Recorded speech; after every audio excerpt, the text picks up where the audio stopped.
Hello, Smite fans, and welcome back to the North American Smite Challenger Circuit Championships. That's the full out there, at least to give you the official title for that one. We're getting ready to jump into our third set of the day. But before we do that, you may have heard that we got a cool other game that just recently came out for our friends over at Redbeard Studios, which is Divine Knockout.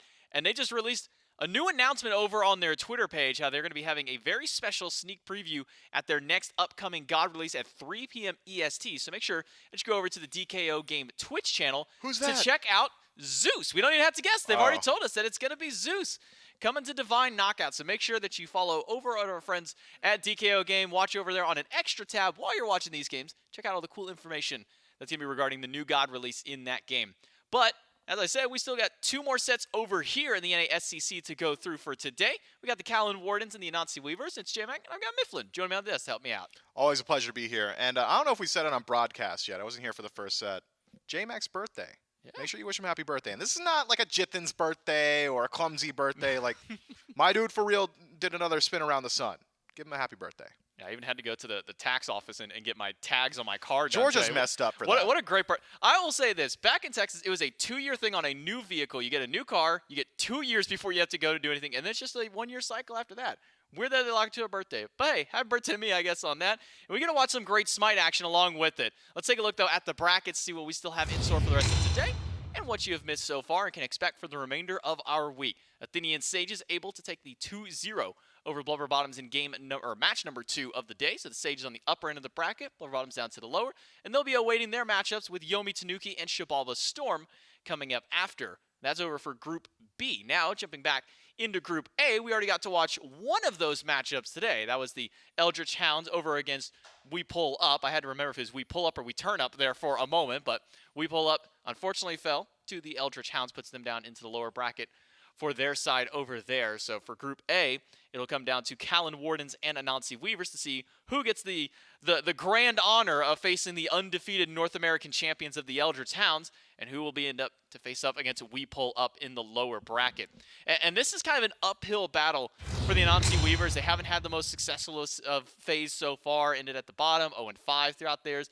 And the Kaolin Wardens have had to make a little bit of a change up there. Remember, they did end up losing their jungler, who got promoted up to the SPL just recently, Sino. So it's now instead bringing Schlemy over into the jungle role. And that is a major loss, I think. Obviously, Schlemy, a very talented player. We've had various opportunities to see him in competitive play as well as just dominating the ranked scene. But that's Sino.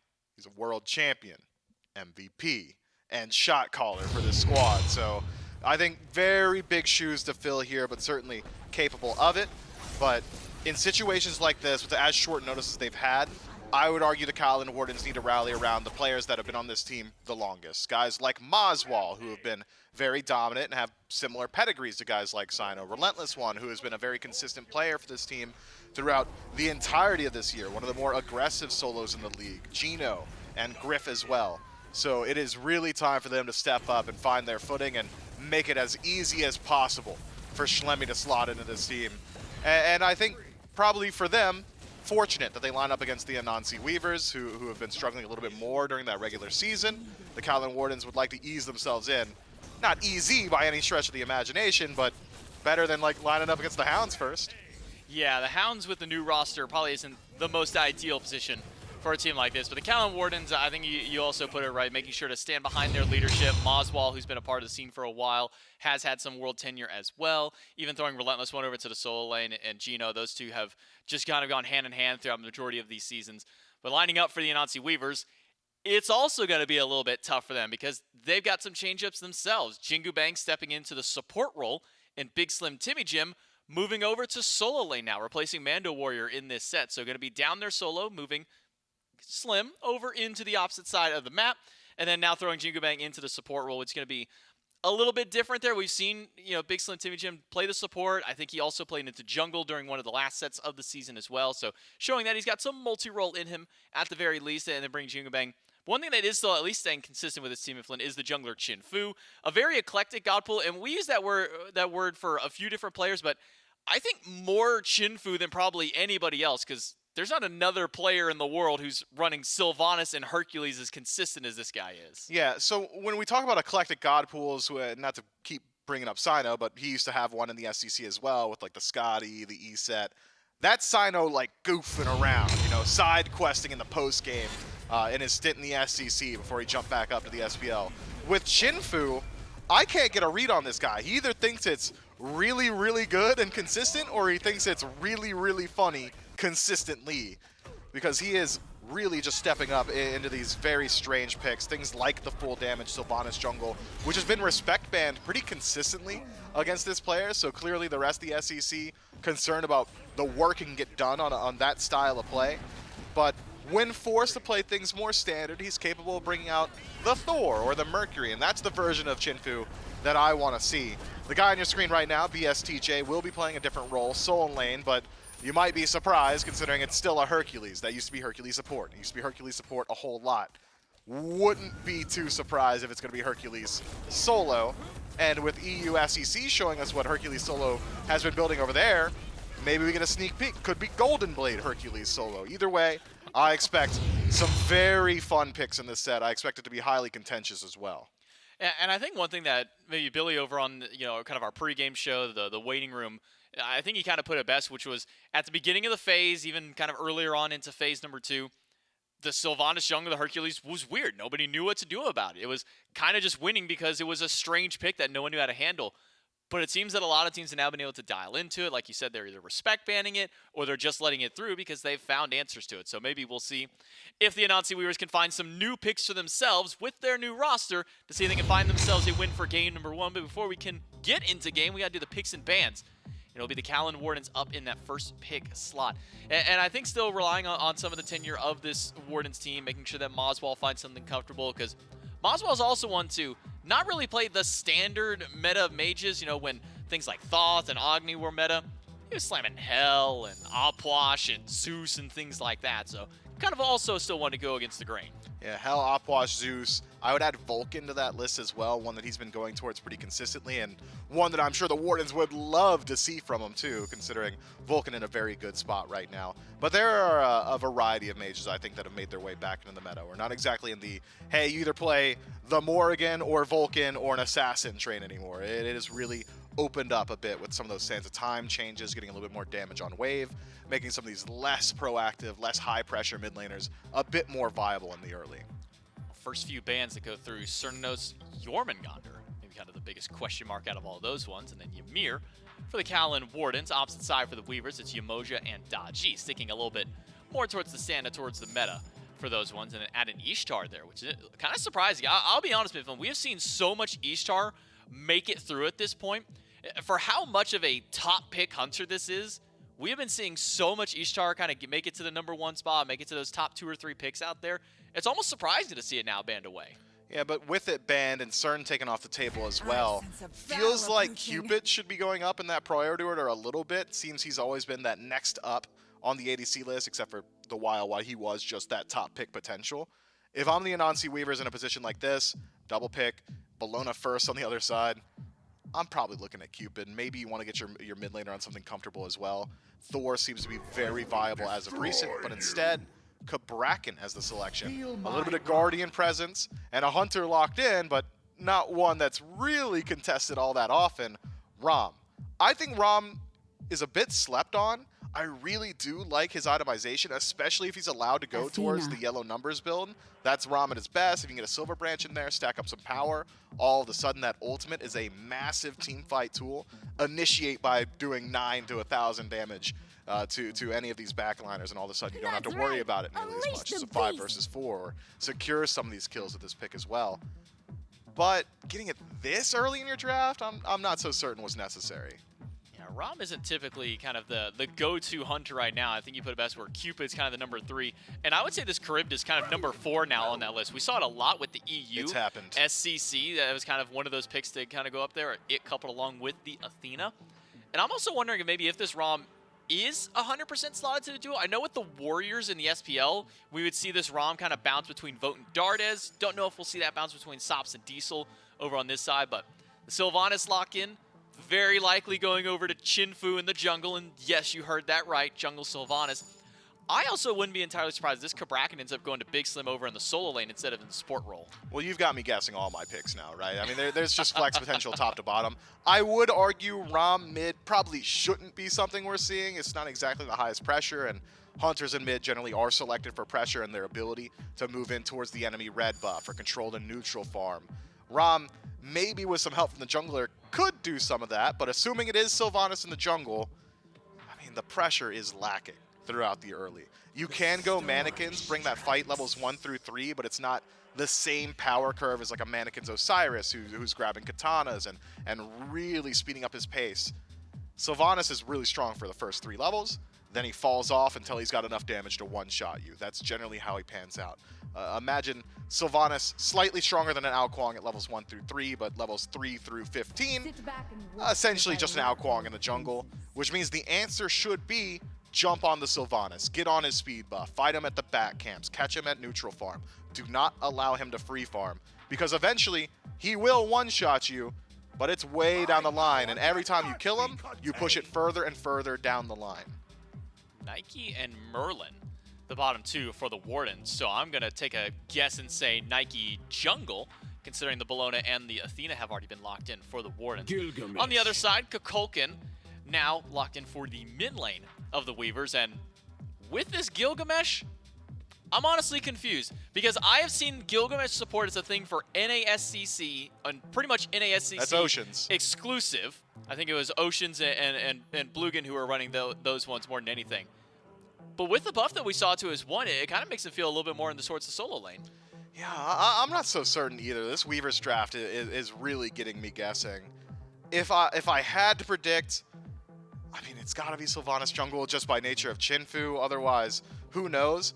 I do think that Athena, though, could be headed for the soul lane on the side of the Wardens. Well, we'll have to see where all these picks line out. And the good news is we don't have to wait any longer. We can jump right into game number 1 with Dulcin and Trelly. That's right, some moving and shifting happening with these rosters prior to the North American SCC Championship.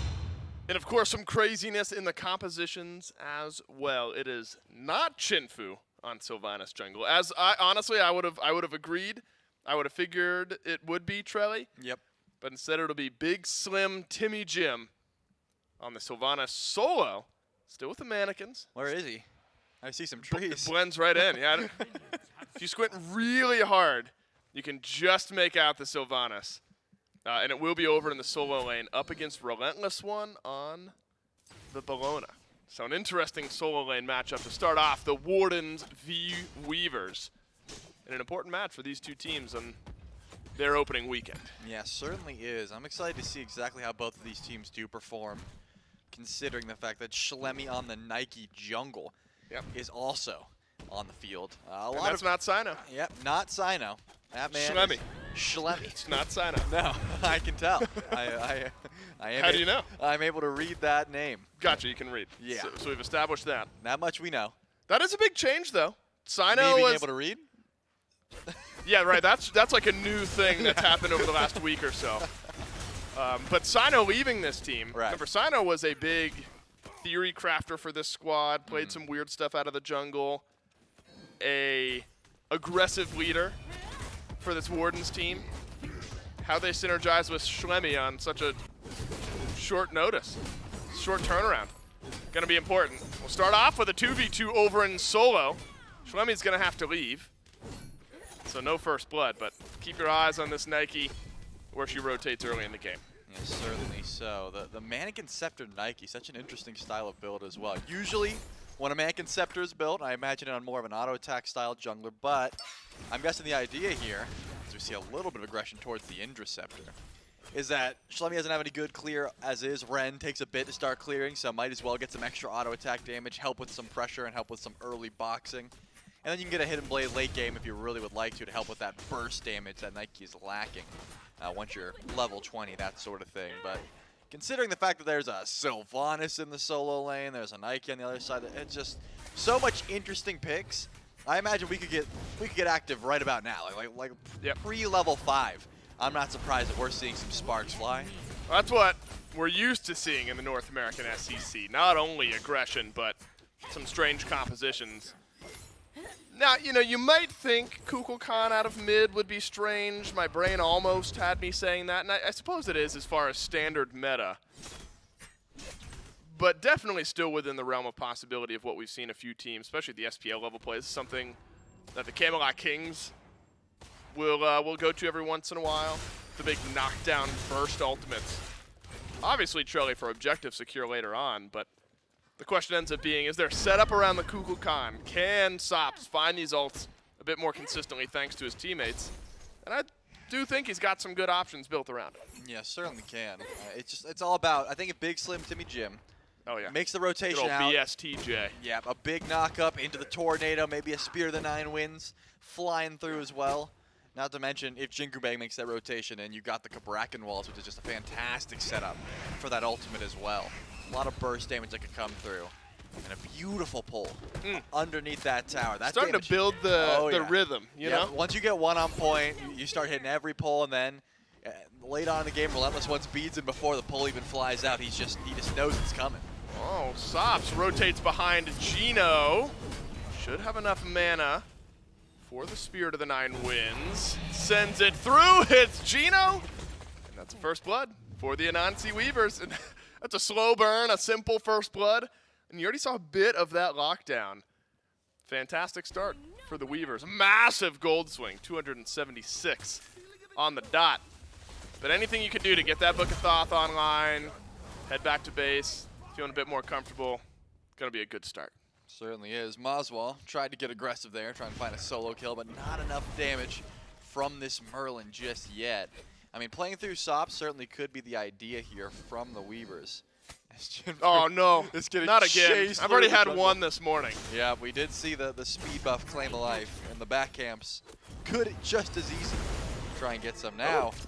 Oh, he's in trouble. Oh yeah. Diesel gotta be dead here. Has beads, so he can beads out a taunt whenever it rolls through to Mama, maybe. Griff. There it No way. is. All right, there's Ma. There's beads. Doesn't get the stun, but thank goodness for the Kaolin Wardens. Diesel gets gobbled up eventually. Held on to the taunt a little bit longer, but all is right in the world. Now you get the beads and the kill. And so, both carries, one on either side of the board. Well, I guess Sops the magical carry, and Griff the 80 carry for the Kaolin Wardens. An early kill. We know the SEC here in North America, Trelly, they don't mind playing through even just one kill, finding these lanes for aggression. Yeah, certainly not. Getting it onto Griff is also going to be a big deal. Griff is one of those hard carry ADCs you love to look to make big rotations, big plays. The Charybdis is a pick that usually stays back a little bit more, you know, doesn't want to get aggressive, but with the fact that it's Griff piloting it and the fact that there's a kill on the board, would not be surprised if we saw this Charybdis rotate towards mid-fights or even take those 1v1s versus Diesel, you know, dashing in, whirlpooling aggressively, trying to find any sort of time to just get aggressive. Because when I look at Griff, in my mind, I think he's bored 90% of the time. He wants to fight. He does not want to sit back and farm. You know, most ADCs are fine with just, hey, we'll see you in 20 minutes. We are fine just clearing waves. Griff does not like it. He wants to push up, and he will dive your tower. He's not afraid to, especially with a lead. That's just like the millennial / Gen Z pitfall, though, isn't it? Bored just 90% of the time and hanging out on our phone. God, these stupid smartphones, Charlie. I don't know how we got here. Old man shouts at cloud. That's my fault. But you're right. Griff, the type to push the lead, continue to do so over on left with just the one extra level. Now, I'm curious to see where BIGSLIMTIMMYJIM goes with this Sylvanus build. And I'll hold this thought because it could be big setup onto moswal, desperately looking for the stun as JinguBang won't find it. And so the Spirit of the Nine Winds that was hanging out in the back pocket will remain there for a bit longer. I imagine we see heavy damage emphasis into this Sylvanus build. Oh, yeah. So we've seen the nuke style build in the past, but first bit of aggression from ChinFu is going to be answered with an Athena ult and a 3-man knockup from BIGSLIMTIMMYJIM. Spirit of the Nine Winds flies in, finds no one, but it's RelentlessOne running face first into Sops. The damage just a bit short, but the second of the game for the Kukulkan has had these kills fall right on the doorstep of Sops. Yeah, Sops is getting real active and getting the credit for these kills off the mark with the ultimate, as you said, but still able to find the last hit there. And I still agree. Giving these kills to Sops is definitely the best idea. Of course, ChinFu would have loved that extra golden pocket, and BIGSLIMTIMMYJIM had a massive ultimate there, so could have gotten some extra last with the Wrath of Terra, but it's going to go over to Sops. You want this Cuckoo to be hitting as quickly as possible, as hard as possible. So if you can get extra damage, get some Book of Sloth stacked up, could be a good time. Considering the fact that the gold lead is still relatively even. I don't imagine that's going to force any fights anytime soon. Like, Pyromancer's not going to be up for another 2 minutes and 20 seconds. And because Sops is so close towards that Pyromancer spawn, you'd think, could just pull it immediately. There's nothing on the side of the Kaolin Wardens that is out confirming a Cuckoo ult. So if they see, hey, they're on Pyromancer, Yep. they either have to give up or look for the fight. Say, hey, we're losing Pyro, maybe we can find a kill after. Griff is able to pick up the interceptor, so if you don't want to talk about pushing an advantage, not only able to sustain up a little bit extra from some early trades, the Devourer's Gauntlet, now you get it with the interceptor, and if you're going toe-to-toe with someone, be able to trade out a bit more damage. I do think context-wise, Trelly, obviously these two teams very closely matched. The North American SEC in the middle of the table, all phase long, where we're taking games, taking sets off one another. It feels a bit different from EU, in that in EU, you know, going in, you're giving a 99% chance to Hex Mambo to qualify out, Right. and then like a 95% chance to the Highland Ravens to qualify out. See if RelentlessOne escapes here. Will with the Eagles rally, but the Winds of Shamash sets up for the gank and the tower dive, but Schlemy still thinks there's more here, and it's because you've got Defender of Olympus dropping down on the right side of the map, and a taunt in onto the squishy Sylvanus. Forces the root out, and now this will be a slow burn. One more Ren got it, and it's a double kill for Schlemy. The Spear of the Nine wins. Doesn't hit its target. Tornado doesn't either, but now Sops has expended the entirety of that kit. Zephyr. But Oh, good blocked block. out by RelentlessOne, and Schlemy will live. Wow, what a good block there from RelentlessOne, and the teleport in to make sure the Nike gets to hold on to all their gold. Beautiful kills, though. I mean, the Warden's able to answer back. That was some great aggression from the Weavers, and then immediately answered back by that Defender of Olympus. NotGeno able to join the fight from essentially anywhere. As Griff wants to let Diesel know this is not your purple buff. Goes into the Maw and tries to steal it away, and unless a rotation in from any of the Weavers, it looks like Diesel will be losing that one. That's what I was talking about. Griff is not afraid to just throw an ultimate out at a purple buff just to scare off this Rama. Yeah, why not? And just make sure, hey, you're still getting behind. This Charybdis is looking to brawl. Geno's here as well, maybe taunt off the mark. No beads down. Diesel gonna be just fine over in this duel lane. Roll away. And so it's not for a lack of trying from Griff so far. Just, you expect with the Ram, you can roll away, you can go up into the ultimate, able to stay mostly safe over in that lane. First neutral objective of the set gets pulled, Pyromancer. Now you'd expect even contested Sops and the Weavers to feel okay around it, but there was not a Spear of the Nine wins in time. Didn't need it, but just now it came back up, so there was steal potential for the Wardens. We're just not in the zone.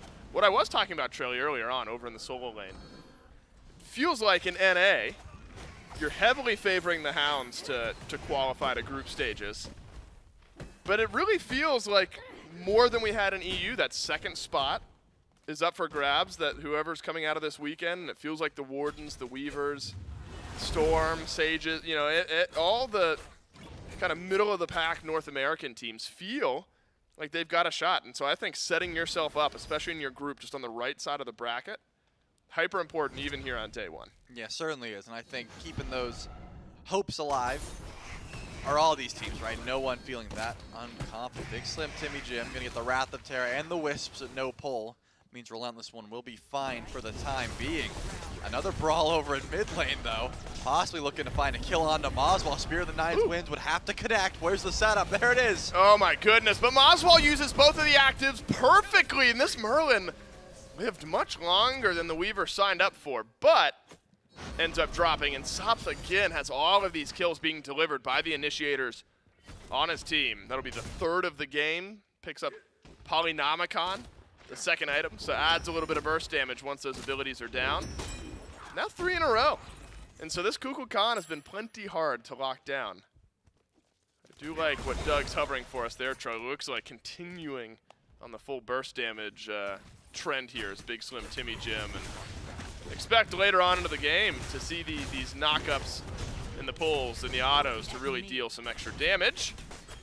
It's like what's happening to JinguBang here. The taunt not needed, and Gryph finally able to get that second kill. It just seems like every time we see a kill happen from the Weavers, you look over to Gryph, and there's going to be some aggression. Last time, of course, Schlemy was able to find some kills, but this Charybdis, fine, invading that purple buff by himself until, of course, Geno rotates over. That's a beautiful taunt, but Gryph was there 1v2 for quite some time.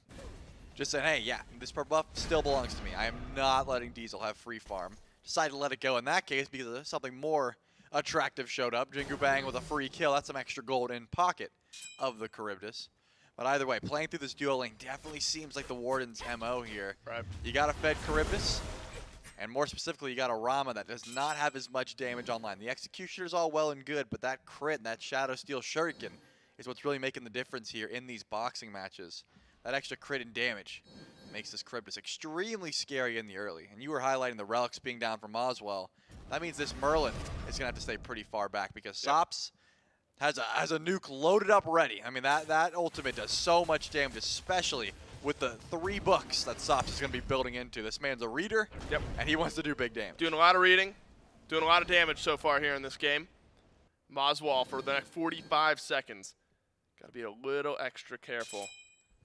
And while Sops is the one getting all the kills, it's ChinFu who's been setting them all up. 100% kill participation so far on this Gilgamesh.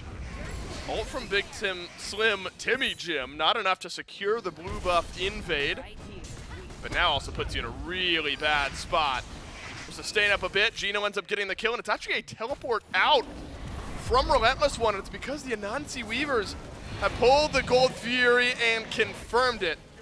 That's what you want to see if you're BIGSLIMTIMMYJIM, your team immediately pulling an objective when you get ganked. Yeah, now Gryph wants to find an attempt to kill on a ChinFu, but he's going to trade out ultimates as the rest of the team, JinguBang in particular, gets taunted back in. This Cabrakan can certainly die, and it looks like moswal gonna get credit for that one.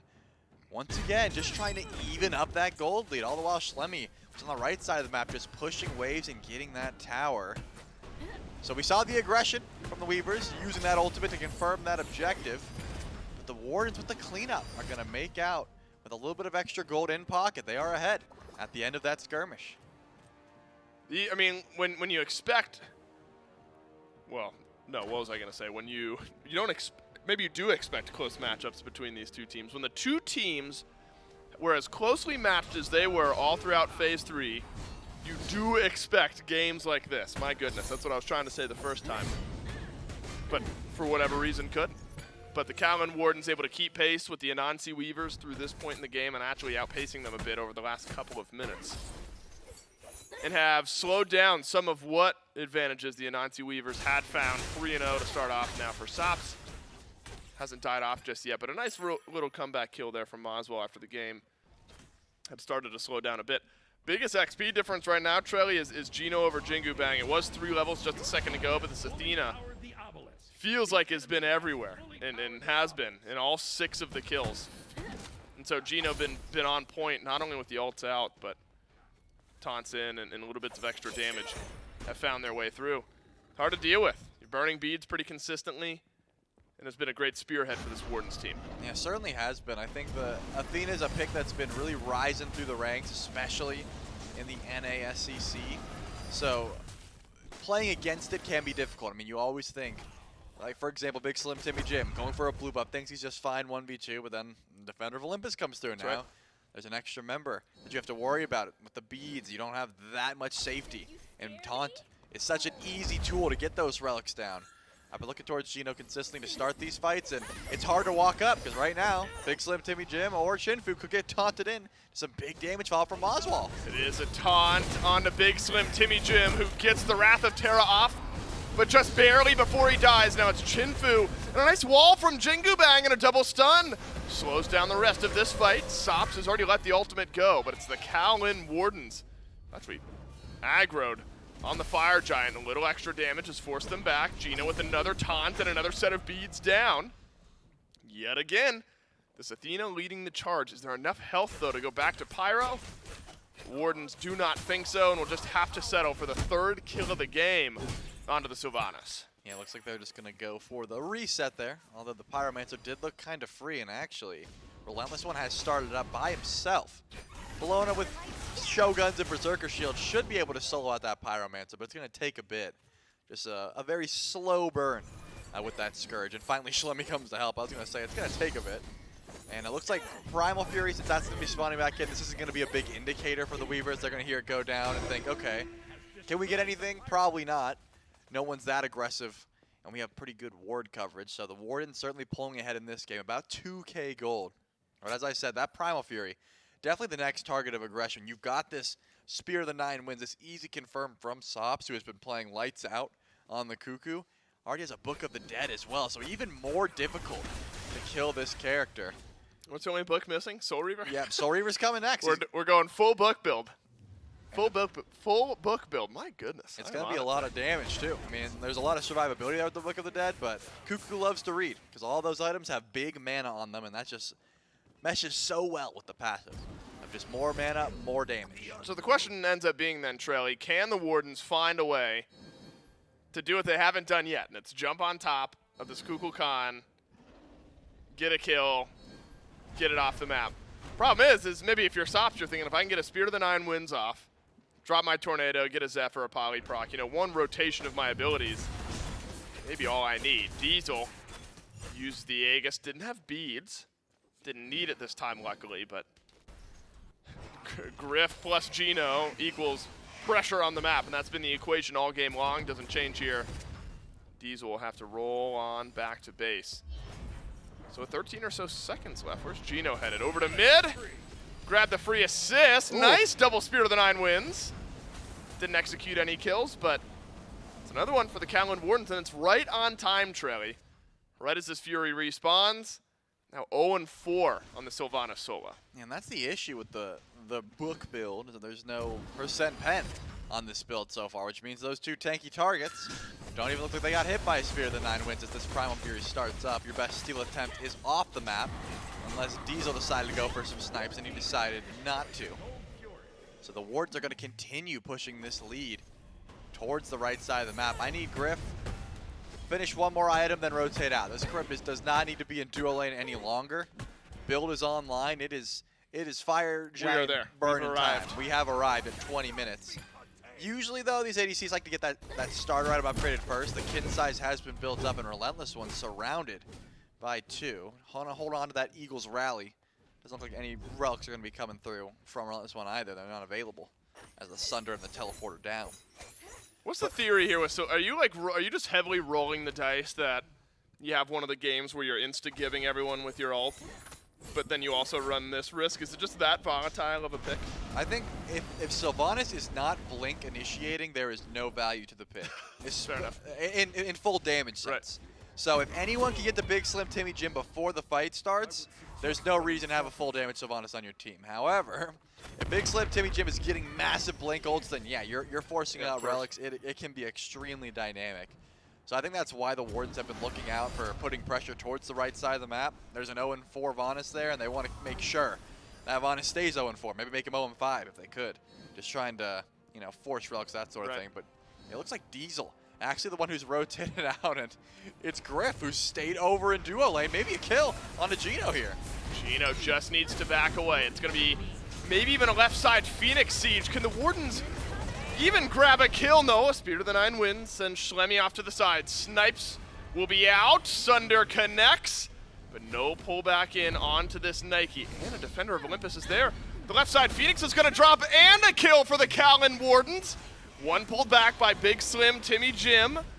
You'll take a 1-for-1, I would say, and a Phoenix, but the Phoenix stands, and RelentlessOne with another as well. It's a disastrous fight for the Anansi Weavers, but Trelly, it actually wasn't lopsided because ChinFu headed back to base and defended the left side. Phoenix. RelentlessOne trades out 1-for-1 on the double kill. What a bludgeon there. I really thought RelentlessOne had nothing. It was just diving for no reason, but that is going to be a huge trade out. Phoenix is so low. BIGSLIMTIMMYJIM will be killed by moswal eventually because great chase there from Geno. As you said, Griff did not want to give his life for that Phoenix. It was able to live on 1 HP. You got to imagine the Wardens are fine with that trade, though. Griff now has that upgraded starter item we were talking about. can still just as easy make that rotation over to Fire Giant, and with Death's Embrace, is going to have no problem tanking up this objective. I mean, moswal doesn't have the greatest confirmation, but Sops is off the map for 15 seconds. There's not going to be a Cuckoo showing up to this one. Should be a pretty free Fire Giant unless Diesel can get in range with some snipes, and that ultimate is not quite up yet. moswal doesn't have confirm, but does have burn. JinguBang will not get in range, and 4 members of the Kaolin Wardens pick up Fire Giant. RelentlessOne just a couple seconds behind. I would argue the Kaolin Wardens unconcerned, and a Pyromancer as well. And so, you know, even if Griff didn't get the left side Phoenix earlier, Trelly, now life is just made so much easier. When it's a couple of auto attacks away, sometimes you see this overwhelming amount of time burned off of the Fire Giant buff on the first initial siege, trying to whittle down that health bar. Not the case. Wouldn't be surprised maybe if the Wardens just shoved down left. Yeah, definitely not, especially with how weak it is. You know, the 2 tier 2s would be nice. That extra golden pocket always helps out. But you need maybe 2 Merlin autos with the extra damage in hand, and of course Charybdis could shred through so quickly. But the longer they take, the longer that bird will heal up. So maybe just trying to hurry down towards the left side of the map. All ultimates available, and most relics, except for that teleport from RelentlessOne, are going to be available as well. It's really stalling out for Schlemy's beads, could be the call. 20 seconds on that relic. I've been liking the engage, so the call has usually been JinguBang goes in with the walls, and then you hope that an ultimate from Sops connects with that Soul Reaver finished. Definitely going to help out, add to some extra damage from that Spear of the 9 Winds, and that combo can be lethal, especially if these tankier targets are getting hit. Now that Soul Reaver's finished up, I mean, moswal and Griff clearly have the Aegis and the immunity with the Whirlpool form, so it's not going to be easy to kill those carries, but the tankier targets eating the Spear of the 9 Winds this late into the game could be enough to keep that left side bird alive. I've got my eyes on JinguBang and Sops to see if they can combo up here for some good damage. And we haven't even touched it on BIGSLIMTIMMYJIM. Much easier time blink initiating underneath the Phoenix. You know, you can sit back out of range from everyone, and then Spear of the 9 Winds off of a Wrath of Terra could be the call as well. So much setup from that Sylvanus if they're able to find it. Now the good news for the Weavers is the Phoenix no longer just a couple auto attacks away. It's been enough time since Diesel, or Griff rather, split pushed, that it's sustained up a little bit. Now it is still just about half HP. JinguBang pulled back in by moswal on the Merlin, 4-1. Has now matched the KDA of Sops, who is off to a 3-0 start. So it's been a great rise to power from Merlin. RelentlessOne will dive in, will be joined by Geno just around the corner, and a taunt onto Sops. Won't end up grabbing a kill. Instead, RelentlessOne left by the team, and maybe okay with it. The left side Phoenix drops in exchange for your soul laner. By the time RelentlessOne respawns, only going to be about 20 seconds or so on the FG buff. So you've broken the base now if you're the Kaolin Wardens. Certainly have. Gold Fury coming up next. Just grab some extra gold in pocket for the full-on retreat. But the Weavers, what do you do in the meantime, right? Because RelentlessOne will have the teleport up, can definitely join in if there is going to be a siege. I was wondering if the Weavers were going to group up towards fire, because that's always a decent play to make when you're this far down. You know, hiding around the corner, hoping someone walks up, maybe a Sylvanus pull into an ult, try and get a pick before this next Fire Giant, because the way things are going, sure, a trade for your Phoenix is all well and good, but it's going to be enhanced Fire Giant territory later on in this game, and you don't want to be 10k gold down at that point. So the Weavers are set up towards Fire Giant, but not really looking for an ambush, more so looking for farm, maybe trying to get Diesel to level 20, upgrade that starter item. Could be the call. And the Wardens are going to run out of Fire Giant in 20 seconds. I was wondering if they'd go for that last tier 2 before they make that call, but it looks like more so just going to set up some vision on this side of the map. Worth noting, no teleport for BIGSLIMTIMMYJIM. So once these fire minions really start to build up on the left of the map, Kaolin Wardens will just have time on their side. You know, it'll take a while to really drain the health bar of the Titan, but will force someone from the Weavers to head back to base once enough minions build up, and then it's no teleporting into the fight. So wouldn't be surprised to watch the Kaolin Wardens play a bit slower and just build up pressure across the map. You wondered about tier 2. Looks like, yes, slight grouping from the Kaolin Wardens on the right side tier 2 tower. Now, we've sometimes seen this, where a team will overextend on defense, and then there is no Fire Giant. You just end the game if the Wardens were able to grab a deicide or something like that. Oh. It is a taunt, and a fight, What? and a kill onto Sops, and so the Kukulkan dies before the Spirit of the Nine Winds is even able to come out. JinguBang left alone. Wow. As I say it happens. Double kill for moswal.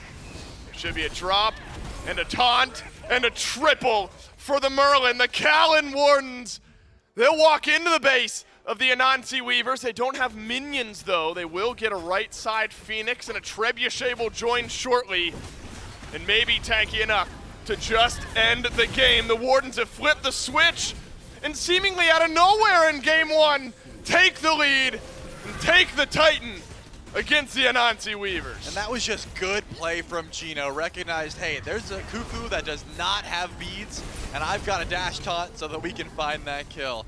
And as you said it, a little bit overconfident, thinking, hey, maybe we can clear some waves before this Fire Giant spawns in. That was not the case. The Wardens were out for blood. They didn't want to wait for another dance around the FG. They wanted to end that game as quickly as possible, and they did. And I was wondering, you know, so much of the identity of this Wardens team throughout Phase 3 was built around Cyno. Yep. Some of the more interesting picks, but clearly Cyno as a shot caller and Cyno as an aggressive jungler. Wondering how that Wardens comp would look different, feel different. At least in game one here, Trelly, feels like they've picked up right where they left off, and Schlemy has slotted into this team quite nicely. 1-0 up, go. The Kaolin Wardens will see if they can keep things going in game two, coming up next.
great start in game number 1 for the Anansi Weavers, but unfortunately it started turning in the mid-game, and it's actually the Kaolin Wardens who come out on top to take the start up in this lead and start getting at least themselves a little bit of an advantage in this best-of-3 set, but then one getting closer to staying up into the winner's side of the bracket. And this one started at least really good for the Weavers, able to get some good pressure in mid, putting moswal down, keeping this Gilgamesh out.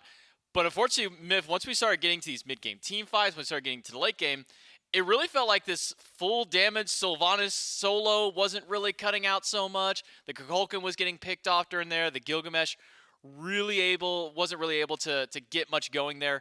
It's the Kaolin Wardens who are able to come out on top. I mean, just clean top to bottom. I think you're right to bring up the Sylvanus as a contention point for this team because it's not similar in execution to things like full damage Hades in the soul lane where you go in Pillars of Agni and you're still kind of a tank where you're doing massive damage. This one is, I went in with Sylvanus and I pressed ult, and the second they landed, I died because I had no defense. And for the most part, that tended to be how it operated. Otherwise, sure, maybe you knock down moswal once early, but moswal proved that you're going to have to do it a little bit more often. Yeah, moswal was able to stay alive through at least the mid-game, and then once this Merlin really got up there, well, we know how Merlin late-game tends to go once he gets 5 to 6 items through. But I think kind of to maybe even echo alongside you with the Sylvanus, man, when you're doing Hades solo, you're getting a little bit of tankiness in there, not just from your ultimate, but you're building like Book of the Dead, you're getting a couple of the other books out there with you, and a Book of Thoughts, so you get a massive shield when you do get low, even a Bancross Claw for sustain. We didn't see any of that out of Sylvanus. It was just raw damage and a lot of cooldown more than anything. But I did like the idea of this Weavers draft, which was, okay, we're going to draft a whole lot of initiation, we're going to draft a whole lot of confirmable CC, dropkick, Sylvanus ultimate, Cabrakan walls, stuns, this, that, or the other. And then sops is going to line up the massive ultimate, and maybe that's how we turn around some of these team fights. In execution, didn't pan out because for the most part, it was the Kaolin Wardens running you down, RelentlessOne getting into that back line, Schlemy doing the exact same thing, and they were always flanked by this Athena with Defender of Olympus, just able to set them up so well. And then we had talked about moswal. I believe falls once this game, and that was it. That is simply not enough. Yeah, well, the one death made up indefinitely afterwards by the 7 kills that followed there, even a triple kill towards the later swing of the game. Geno 1-1-12 on the Athena, really did get in there to set up for the rest of his team these initiations. And it's something we always talk to whenever it comes down to these Athenas where you think you've got this 1v1 set, you think you're just fine, you go in for this 2v1 gank onto maybe the solo lane or the mid, and all of a sudden an Athena shows up, thwarts your plans, and now you've got to fight this 2v2, or now you have to be the one fighting at a man-down disadvantage. So as we move into the next game, I think the adaptations I'm looking for are likely primarily in the draft from the Weavers. I'd like to see something just a bit more in line with the standard. Get something that can get aggress early, that once you establish a lead, it doesn't make these narrow margin win conditions, and instead just get some standard picks that can run it down, play through the objectives, and catch out the Kaolin Wardens in simpler situations. Because when we looked at execution on field, I mean, we'd said it multiple times, the first 5-6 minutes looked pretty good for the Weavers. They were able to find those opportunities. I just think it's the draft that lets them down a bit too much. Yeah, so maybe some adjustments from the Weavers for the drafts in game number 2. We'll see if they do make some of those adjustments as we jump into the picks and bans for the second game between the Anansi Weavers and the Kaolin Wardens. Remember, if the Weavers do lose this game, they're not out just yet. There is a lower bracket they have to play through. I believe that'll be up against the SOC team in We Pull Up, who they'd have to square off against if they do end up dropping this one. Though still plenty of opportunity. Remember, best of 3 set for these squads to keep pulling this one through. Kaolin Wardens will be second pick this time around, but even in a first pick position, the Anansi Weavers maybe not comfortable with picking up the Umoja for their new subbed-in support player in JinguBang, so instead they'll ban the Umoja away. And then still this Jormungandr. I don't know if this is something that like Big Slim's been playing in scrims, or if he's just been slamming ranked games with this, but for some reason the Wardens just don't want him to have a Jormungandr. I don't know. I couldn't tell you. It wasn't as if the Kaolin Wardens were like making all their money off of camping solo either, which I would think would be the answer. Oh, you don't want the enemy solo laner to be incredibly safe because you want to establish your lead through that lane. Let's get rid of Xingqian, let's get rid of Jormungandr, and then all of a sudden you've got a little bit of an easier time. But that wasn't the case and hasn't been so far. Maybe a bit out of the loop, haven't had the opportunity to see some of these top-seeded teams or the NASEC in a little while. Jormungandr very well could be a bit more aggressive, could be one of those picks that's been dominant, but as far as me just trying to project it into the world, I can't quite figure it out in my own mind's eye. So what we do know, at least, is what else has been banned away along with the Umoja and the Yorm. It's the Daji and the Ymir for the side of the Anansi Weavers. Kaolin Wardens, they will take away the Ishtar and the Thor, so taking away some of that safety in the duo and that hard initiation from the jungle. That leaves the Cernunnos as a top pick for the Weavers. And to answer back, the Kaolin Wardens will once again go for this Bellona, giving that one over to their solo laner. And honestly, I've got no complaints. Maybe kind of strange for a top pick Bellona, considering she's not like up in the meta, at least as of now, but worked out fine in game number 1. No complaints from me, Miff. And could dissuade the Weavers from going towards like double hunter compositions with Fafnir, which have been very popular recently, especially in the EU SEC. Plenty of opportunities to see that style of draft in the last week of play. Bellona preemptively just says, hey, don't do it. You want to play a magical hunter? Well, all of a sudden that's going to be a little bit more restricted. And you still got a pretty decent laning phase with this Bellona as well. High sustain, high dive potential, so I'm not going to argue against it too much. My only concern is one that you've already expressed, which is Bellona doesn't necessarily need to get picked that high up in your draft, but maybe the Wardens having the opportunity to play against the Weavers plenty of times throughout the year realize that the Weavers too have been apt to go towards this pick and want to make sure they get it for themselves. So potential duo lane, and I do say potential duo lane because now I don't know where the Sylvanus will go through because it's normally reserved for ChinFu in the jungle, but Big Slim played over in the solo lane, and there's still a support player who's kind of a question mark as of now. So Cernunnos, Athena, and Sylvanus round out the top 3 of the Weavers. Bellona, Cupid, and Ganesh for the side of the Wardens. And Ganesh is something that we haven't seen in a while, Mifflin. For a short while, it was kind of like Ganesh and Khepri were 2 kind of picks to go to. We don't see him so much anymore. Do you like the Ganesh into what's been drafted for the Weavers so far? When I see Ganesh, I think to myself, you want to play against largely immobile picks. So Sylvanus, Cern, things that don't have leaps really do struggle with the Dharmic Pillars. And then the silence. How is that going to interact with some of the interactions of the Weavers, or the individual picks rather? Do they have channeled abilities? Do they have telegraphed combos that you can interrupt? And I'd argue yes. Athena, dash, what's coming next? It's the taunt. Not if you can't speak, and well, Ganesh does that to you. So I think as far as strong counter initiation, Ganesh has already got it. Chase Town potentially has got it as well. I think this is a pick that fits well into this draft, but I want to see some burst built around it. When you've got high single target CC, like remove obstacles, you need to have high single target damage. And as of now, you really haven't got that consistently. With the Cupid in lane, sure, you've got it. I mean, dash and a heart bomb, a clean combo, but I need to see this mid lane selection for the Wardens before I'm all in on this Ganesh pick. Well, Pele and Vulcan round at the bottom 2 for the Weavers. Pele, assumedly to the jungle. Again, still maybe a question mark entirely with the Anansi Weavers style of play. Lancelot and Nuwa as the bottom 2 for the Kaolin Wardens. Haven't been seeing a whole lot of Nuwa, but it doesn't feel like it's entirely out of moswal's wheelhouse, something that he has gone to in the past a couple of times before, Mifflin. Yeah, I mean, moswal has played the pick, and to varying degrees of success, but one that doesn't necessarily hit those marks I was looking for.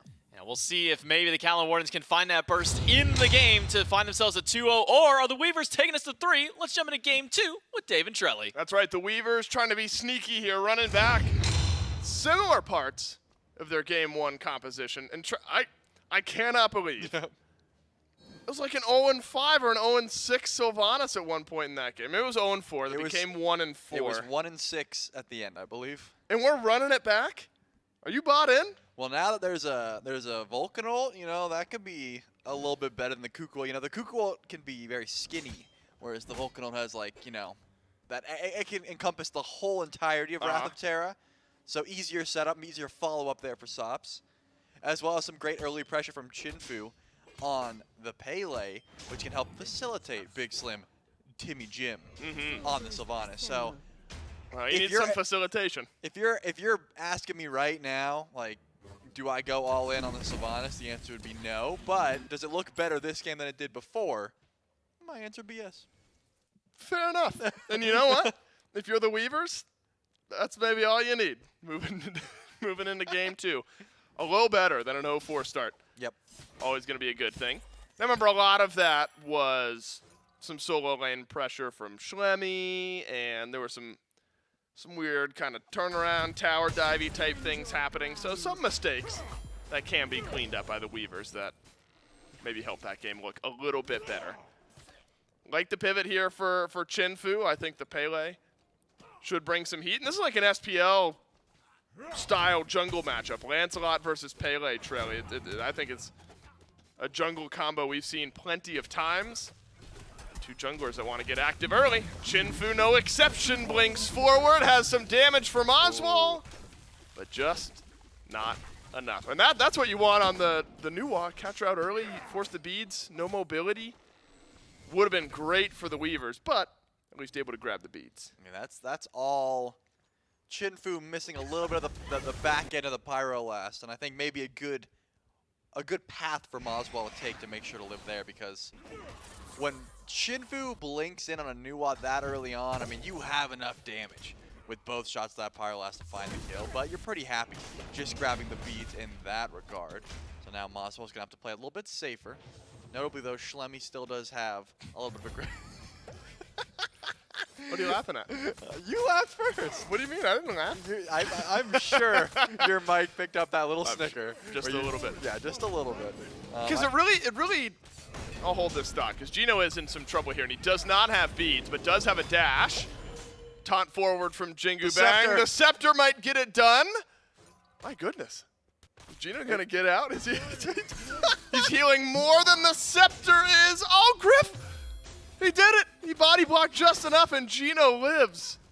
Wow, I thought for sure that was it. The scepter just could not get it done. That would have been a great first blood for the Anansi Weavers. Instead, they're going to send their pressure over towards right. Schlemy low, Schlemy dead. And it's ChinFu with the first. And RelentlessOne under some threat, but looks like speedy enough to avoid dropping for the second kill. And it is the Pele indeed that starts us off. As you would expect, I mean, this Pele was getting active from minute one, getting the beats down from moswal, and ChinFu not going to stop. Good kills over on the right side of the map as well. RelentlessOne had enough tank stats to be able to avoid the rest of the damage there from this Pele, and not enough mana. Either way, just some great targeted aggression from the Weavers. They want to get active early. Now Griff was able to juke out. Athena is so annoying. Oh yeah, the taunt can be very disruptive, and maybe a decent opportunity at a kill here. The Wisps Doink.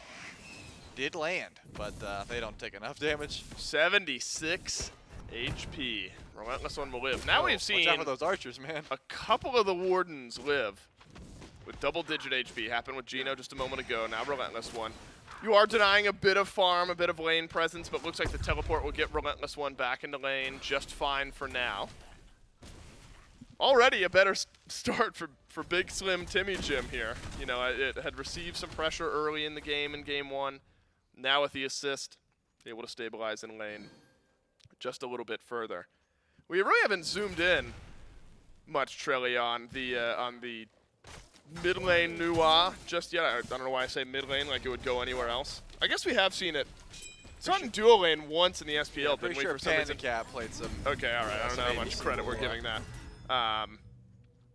But rarely we get to see this Nuwa. I suppose you get guaranteed damage. Yep. Some stun and burst potential in there. But also, without that ultimate, somewhat easy to dive on. Yeah, certainly is. A little bit of a brawl here, but Schlemy does not have the ultimate. It actually looks like aggression that should not be going the way of the Weavers now. They might be a return kill, and Schlemy's in some trouble. ChinFu blinks forward. There's the stun from moswal. That might make all the difference in this fight. It's RelentlessOne left alone. Moswal doesn't get the execute onto ChinFu, and there's a pull in from BIGSLIMTIMMYJIM. You just need one more taunt or a dash forward and an auto from JinguBang. And a whole lot of fighting just for the one kill. But the Anansi Weavers happy to take it. Yeah, moswal was almost able to confirm that kill on a ChinFu, but a well-timed heal was able to keep that Pele alive. And then JinguBang was able to grab the second kill of the game. And I think another great opportunity to say, you're right, this Athena has been extremely annoying. Just the dash taunts, consistently pulling relics, and the reaches have been doing a lot of damage to these low HP targets.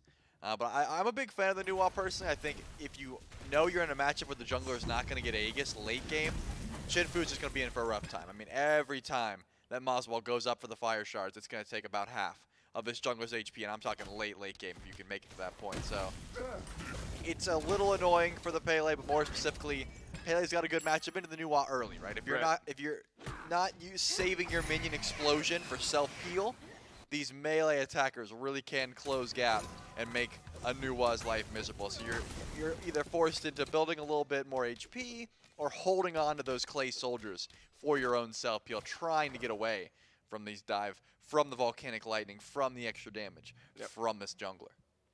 When Doug highlighted a bit earlier, you could tell RelentlessOne trying to decide just how far to lean into the magical defense or the physical defense. Looks like just enough with the spellbound. I mean, 40 magical prots. That's pretty good going up against this the Sylvanus here. Little physical power and physical protections with the tower shield. I guess if you're a smart enough player to be able to kind of min-max the numbers, I guess it makes some sense. Just half finish one of your items, move on to something else you want a bit more. Yeah, you have to decide, is the Sylvanus more of a threat or is the Pele more of a threat? Yeah. Well, this one's like, all right, Shogun seems cool, and then died once. So it's like, so it turns out Pele's the threat, and I'm immediately going to go into Berserker Shield. Sops eats a ton of damage from moswal, but behind you, there's going to be a Pele up into the fire shards. Not enough to confirm the kill. Ooh. And Earthshaker also a little bit off the mark, but helps clear the wave. Yeah, I don't mind the attempt there from Sops. Griffin Diesel will meet over in the jungle. Really, I guess we saw Griff get a little aggressive in game one. I was going to say we didn't really get to talk much about the AD carries in game one here of this set. Felt like a lot of that victory for the Kaolin Wardens revolved around Schlemy and RelentlessOne and things that were happening over on the right. You know what I've realized with Schlemy, it's because it, like, how do I say this in a not weird way? It rolls off the tongue. Sure, that's not what I was going to say, but yeah, I'll go with that. I'll tell you what I was going to say. Please do. At a different point in time. Oh, You're just going to have to sit and wait and think about it. Okay.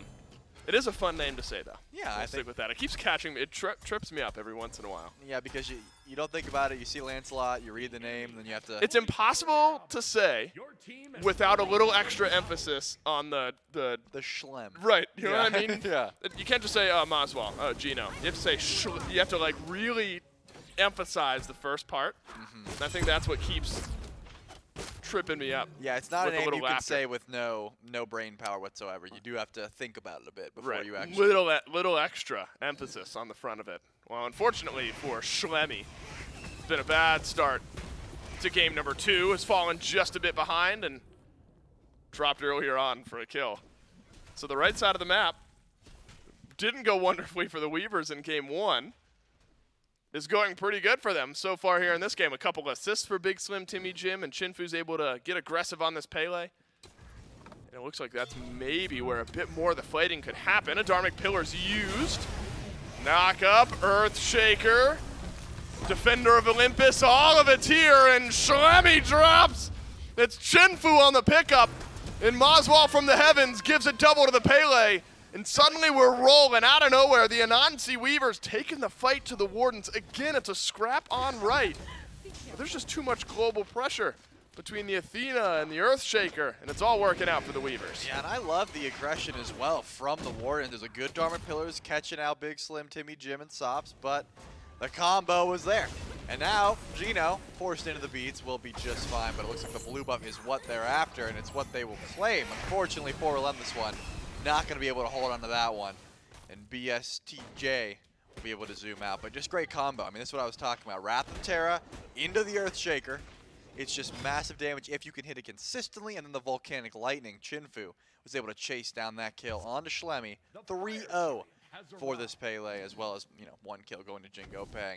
Just great start here from the Weavers, comparatively to game number 1, where it just seemed like Sops was the only one who could really get active on that Cuckoo this time around.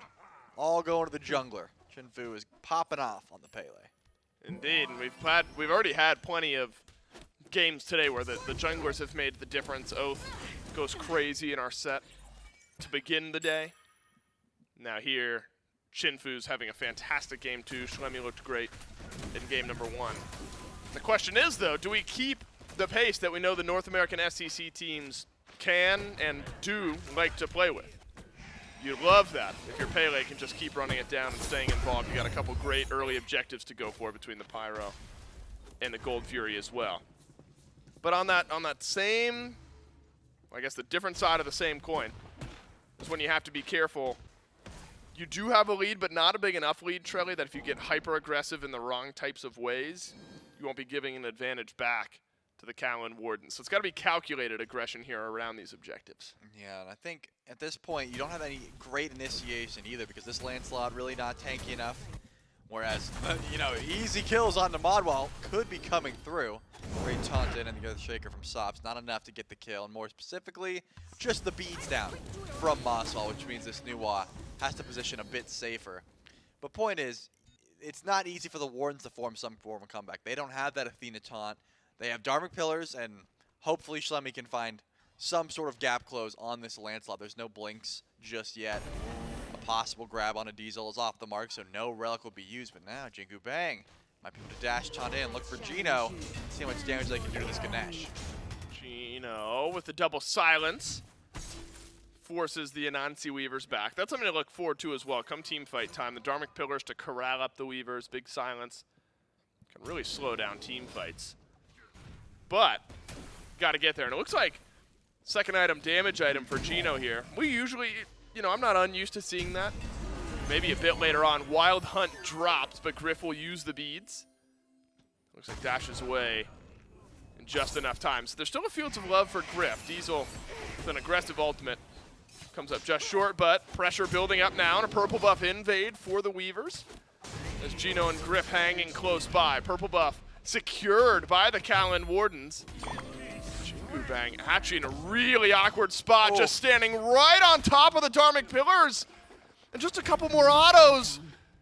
And a kill bestowed, I believe, onto Griff. And the Kaolin Wardens finally get themselves their first kill. Yeah, that is not where you want to be as an Athena on top of those Dharmic Pillars. That was some great damage. Diesel trying to confirm his own purple buff as the rest of the dual lane shows up to go for the steal. And they'll be able to take that one. So Griff's game just got a little bit nicer, a little bit extra farm as well as hitting level 12. Second relics, that sort of thing. We'll be able to help out this Cupid, but here comes that defender of Olympus. They might be looking for a kill on RelentlessOne. Yeah, we've seen this a couple of times. No Eagles rally until now, but just a bit late. JinguBang picks up the kill. So you are starting to get this nice big level lead for BIGSLIMTIMMYJIM. Just the one now, but more important is the map pressure. Over towards the Pyromancer will go the Weavers. Looks like we'll get it nice and quietly. So the difference here, Trelly, is kills happening on different sides of the map, but only one of the teams able to capitalize and get an objective. Yeah, Schlemy gets caught on the right side of the map, trying to confirm that blue buff, and will be able to. I was wondering, because if the jungler, if Schlemy's on the left side of the map, and there's 4 on Pyro, you're able to go for gold free, but it just didn't seem like the Wardens were really set up for a play like that, so they just had to let the Pyromancer go and hope the gold lead doesn't get too out of hand. Great poke onto moswal coming from sops, who's got the Divine Ruin online, that Book of Thoth fully stacked, and this Vulcan is definitely swinging onto these squishier targets. The point is, I think the gold free would have been a great answer there if the Wardens were in place to go for a call like that, but they weren't. So now the Weavers get to group back over on left, possibly get some vision down and take a look at BIGSLIMTIMMYJIM. He's also on the way over. That tells me the Weavers want to go for a pull, and they're going to start this one up. Weavers pull out the Gold Fury. Geno will not get in range to attempt the steal. Instead, uses Dharmic Pillars. BIGSLIMTIMMYJIM waddles right on through, and the Weavers get the Gold Fury. So Pyromancer and Gold Fury, plus a kill, over to the Anansi Weavers. That'll extend right about 3,500 gold in the lead and experience on top of it. So fantastic start to game number 2 here for the Weavers. And again, Troy, I think a composition that is able to force this pace on the Kaolin Wardens. Yeah, they certainly are. I haven't seen too much of those blink engages from the Sylvanus, but I think that's because over in Soul Lane has been the call, and that was just some good zoning for the Gold Fury. Well, I want to see Sylvanus from ahead, though. I want to see those blink-ins, those big damage forcing out the relics. There are 3 Aegises on the map currently. When Schlemy's comes off cooldown, JinguBang is getting chain CC'd once that heart bomb stuns. Isn't actually going to stun. Now the sprint is going to get JinguBang out of here. Yep. Not enough stacks. That heart bomb really needed to stun to make sure that Athena went down. So loses a sprint, and it would steal away from some off-rays, but maybe a little bit of a scrap in the jungle as RelentlessOne's getting caught out. Oh, fantastic pullback and knockup from BIGSLIMTIMMYJIM, but Just needed a bit more. Oh. Now, Sops does have Earthshaker now. Is he going to send it is the question. I mean, surely Schlemy and RelentlessOne would step out of it. So Sops will hold on to the ultimate, but great poke damage from the Anansi Weavers. Diesel get the ultimate from JinguBang. So, honestly, for the Kaolin Wardens, that's a small win on left. Just stepping forward enough to force the ultimate out of the Athena. He did head back, pick up Sunder. What a world of difference BIGSLIMTIMMYJIM is operating in here in Game 2. Feels like everything's actually been able to play around this. Sylvanus knocks down Tier 1 tower, first in the game. It hasn't just been jumped on over and over and over again. Anti-heal, I think, a potentially important topic of conversation here, Trelly. I mean, you are going up against a Sylvanus, and Diesel going up against a couple. Brilliant taunt from JinguBang. Slows down the fight in. Diesel takes a bit more poke from Schlemy. But in the 2 versus 3, the dual lane will stick together and survive. But you're going up against the Sylvanus, our moswal, and RelentlessOne as an Earthshaker flies in from Sops. Beads get used from the Bellona. And here comes ChinFu right down Main Street. Dashes back forward for the first. The second's there as well. And why not make it a clean 3 as the team sets up. And it's ChinFu knocking down. They're going to lose Diesel in the meantime, but the Anansi Weavers happy to take it in mid. Yeah, ChinFu's just fine with that one, especially getting 6 total kills onto this Pele. Absolutely running this game currently. It's just some great aggression. That is what I was expecting from BIGSLIMTIMMYJIM. The blink engage, getting some relics down, and then moswal was just a sitting duck. Unfortunately, RelentlessOne and Schlemy grouped up so much so that ChinFu was able to get tons of collateral damage with that volcanic lightning. Those shots were chunking. And now 8-2, the Anansi Weavers are able to climb ahead, grab some towers in the meantime, just get some extra farm. But it looks like, with the trebuchet being sent from the Wardens, that Tier 1 over and left, also going to fall down. So equalizing a bit of that gold, but still triple kill onto the Pele. Look at the level differential here from Schlemy. 14 on the Lancelot, just cannot match the pressure or the damage coming from ChinFu as of now. And I remember last game I was calling for Gryph to rotate out because the team was so ahead. Now Gryph might need to rotate out because he's the only one who can really match the damage of the Weavers. This 2-0 Cupid may be the only thing the Wardens have to try and fight back into this game. Yeah, you're right. It has felt like the dual lane's been just about it for the Kaolin Wardens.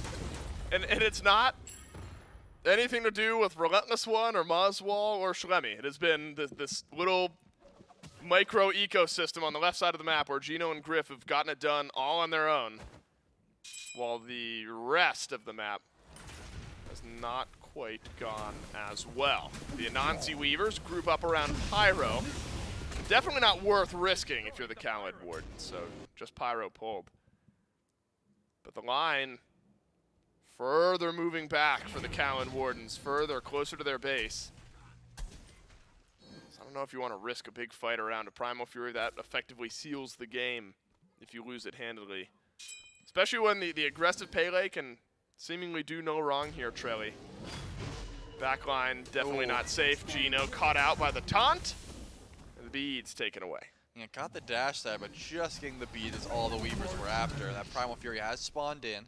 So I immediately looked over to BIGSLIMTIMMYJIM, who was channeling his back. Got to imagine that Sylvanus is heading to the left side of the map. RelentlessOne mirrored that back and is also heading towards this Primal Fury. So this is a big deal, I think.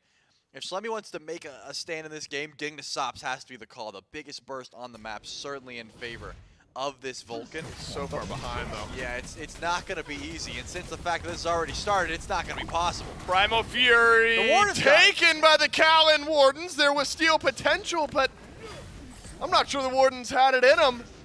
They do take it away, but there is still a fight to be had. The Anansi Weavers would be unconcerned about a Fury if they're able to win the fight. Earthshaker drops on RelentlessOne, Wrath of Terra. Onto the Bellona as well. Sops is first of the game on the Vulcan. Still feels okay for the Wardens, Charlie. They're able to get the Fury and just lose their solo. Yeah, if RelentlessOne could have got out, would have been a big deal, but definitely fine with just grabbing Primal. What do the Weavers do with this one-man advantage, though? Is it the Tier 1 tower? looks like yes. Geno doesn't have the ultimate. I was wondering if the Ganesha was going to try and find some dominant pillars, but now heading towards the right side of the map.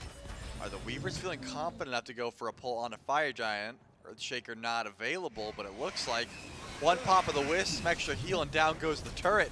Now Fire Giant starting to be looked at here from the Weavers. The Wardens know what's going on. Schlemy and Geno can be the first ones in. Sops does not have Earthshaker. This could be a big moment for the Kaolin Wardens, but the Weavers confirm it. Schlemy into the back line, but instead it's the grave that he finds around the corner. And a stun from moswal disengages the fight. I admire the attempt. You almost have to go for it. But the Weavers able to confirm the big one. Yeah, they certainly are. 10-2, about a 5,000, 6,000 just about gold lead here for the Weavers. I talked about Gryph rotating in, and he was there, just not enough from this Cupid. And I think the Weavers just did that Fire Giant just far too quickly. Schlemy was the only one in range and just did not have enough burst damage to really make his mark on that FG. So now, Weaver's able to group up and start taking down some of these towers on the left side of the map, that tier 1 and all tier 2s still available to help grow this gold lead that the Weavers have for themselves so far. I think the ChinFu can do no wrong, essentially, as long as BIGSLIMTIMMYJIM or JinguBang are starting the fights with a Dash Taunt or a Blink Wrath of Terra. The Pele makes for an excellent cleanup, trying to find some extra gold.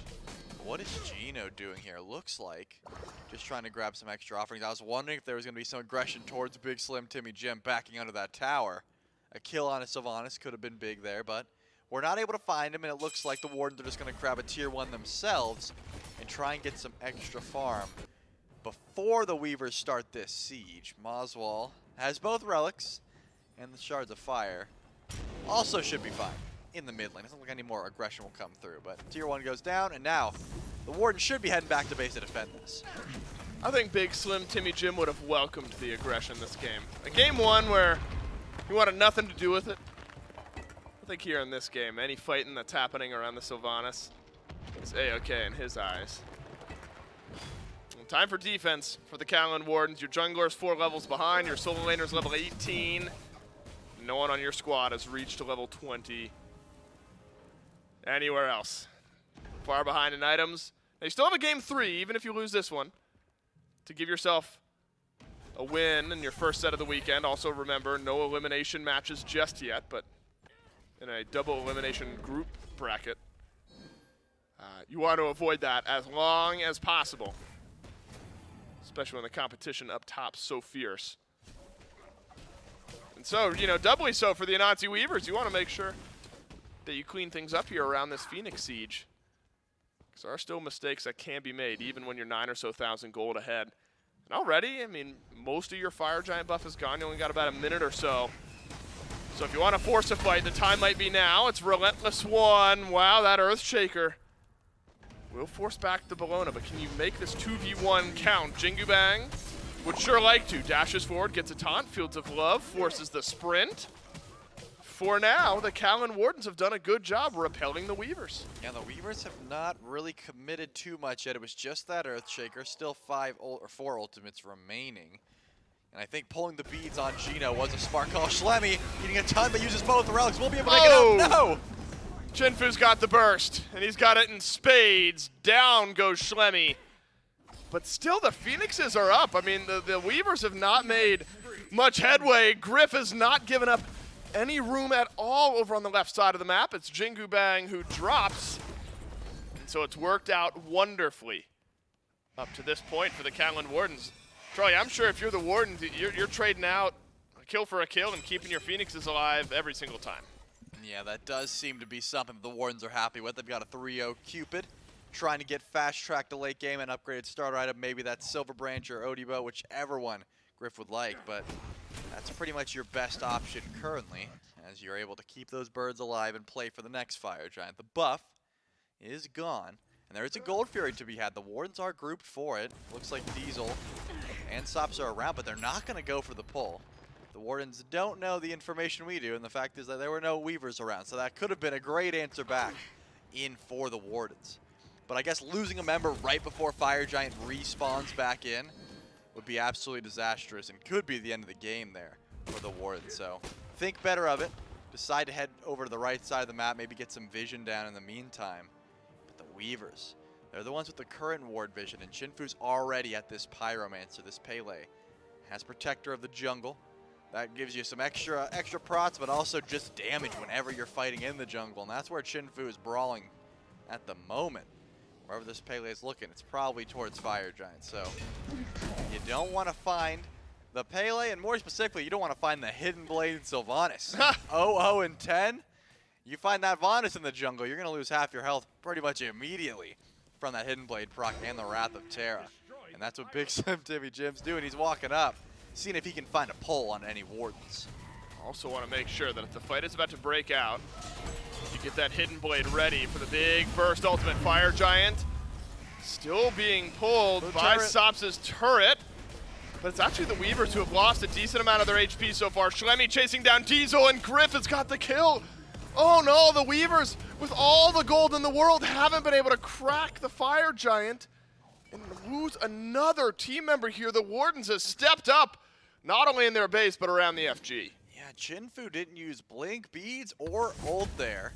So Pele damage was not on the table. It just seemed like the Weavers were taken a bit off guard, wanted to commit to the Fire Giant, maybe expected less of a defense. And now we're down in ADC. The Kaolin Wardens are going to group up and head towards Fire Giant. I think they need to go now. And more specifically, ChinFu needs to get to Griff. That needs to be the call. This Pele has to shut down the Cupid, the only member of the Wardens who has kills. And there's a reason for it, just great positioning, and the Cupid's been playing back so safe. BIGSLIM, Wow. and ChinFu going for the wraparound play. Wow, a 4 versus 5, and the Kaolin Wardens have pulled Fire Schlemy. Giant. Oh no! Now we're back to even. It's a 4v4 and an Earthshaker that forces the Aegis off of Griff. BIGSLIMTIMMYJIM does go down to RelentlessOne, but now ChinFu, with a bit more space to operate, can follow up on the taunt. And in fact finds the back line. No kills yet though. It's up to JinguBang. It's up to Sops. And a stun on the Heart Bomb avoids the rest of the team, and Griff single-handedly dragging the Kaolin Wardens back into this game. But it's ChinFu punching back on the other side. Yeah, ChinFu is divine. Looks like moswal was trying to find that kill, but look at this. Diesel currently trying to solo out Fire Giant. Thought better of it. Sops was on the way, and it looks like the Wardens were sniffing that one out too because they had the ward vision. So Geno gonna step up into the turret, and moswal also wants to try and find some aggression if possible.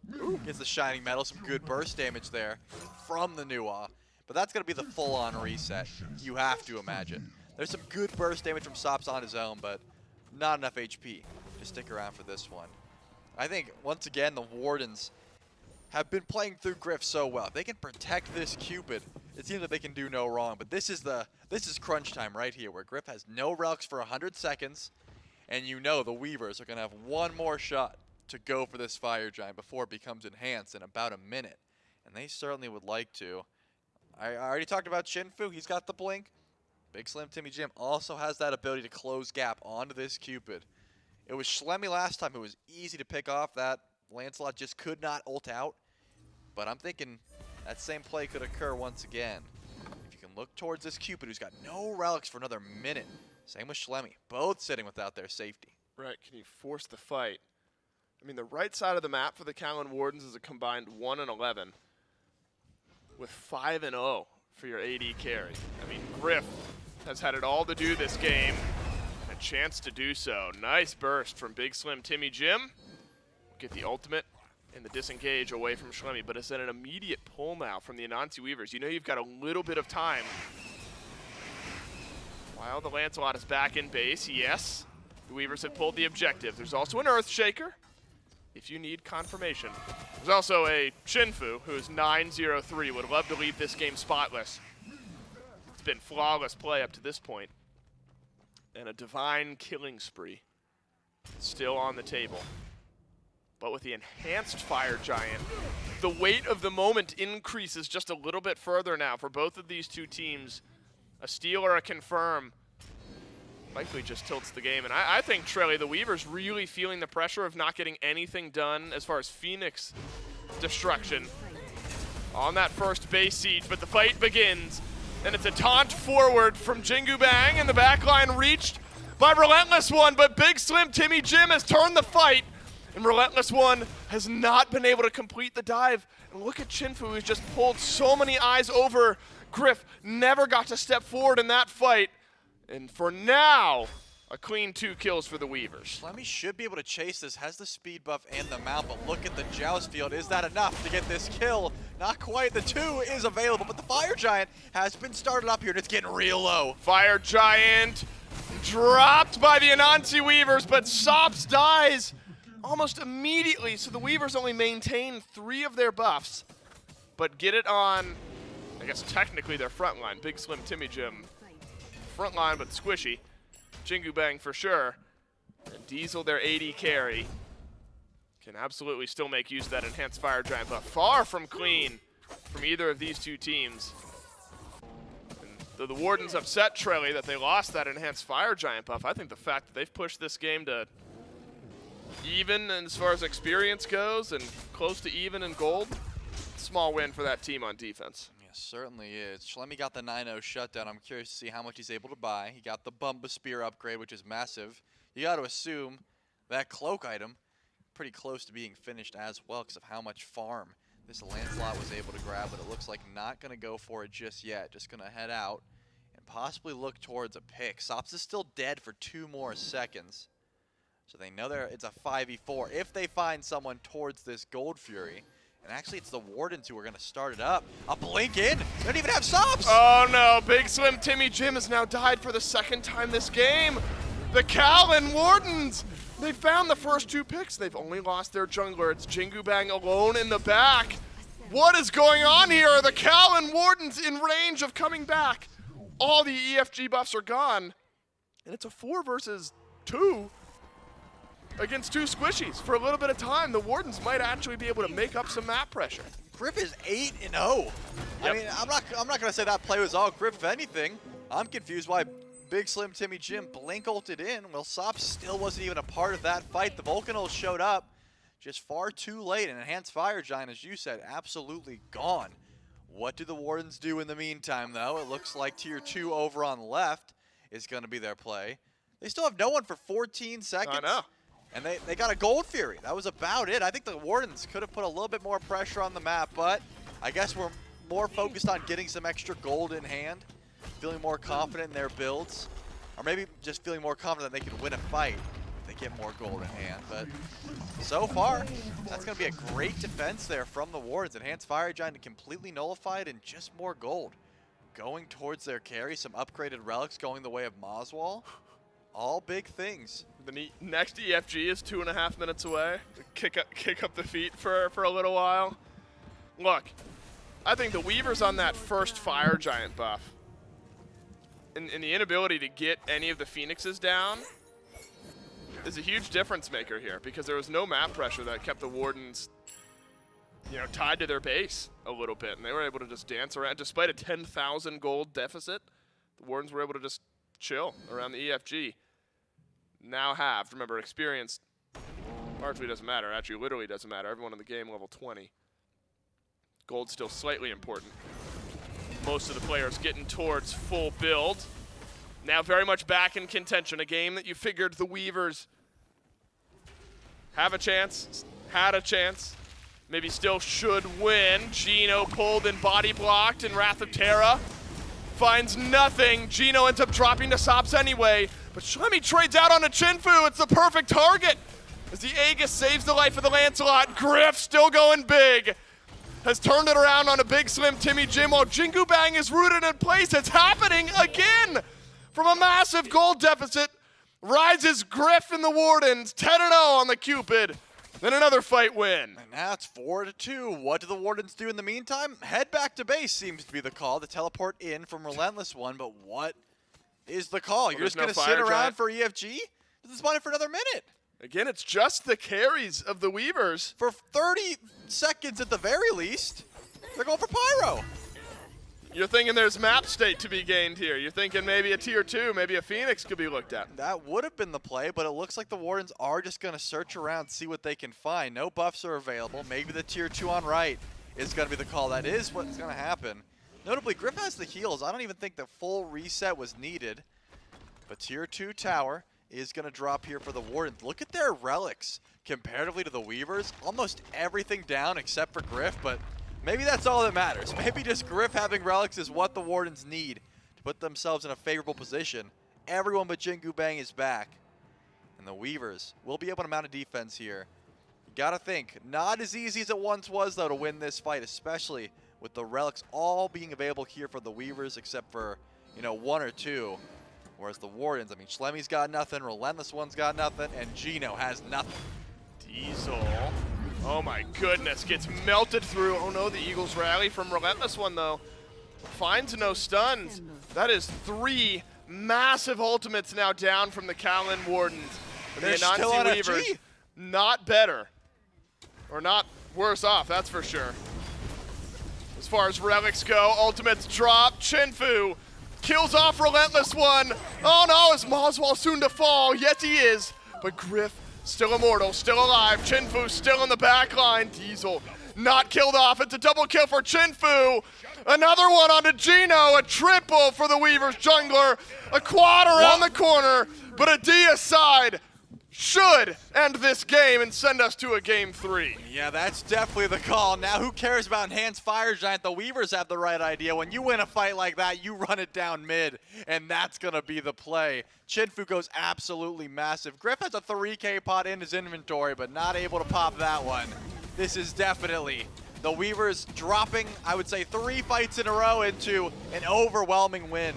And I guess just a couple whiffed ultimates there from the Wardens. They were just not able to fight back into that one.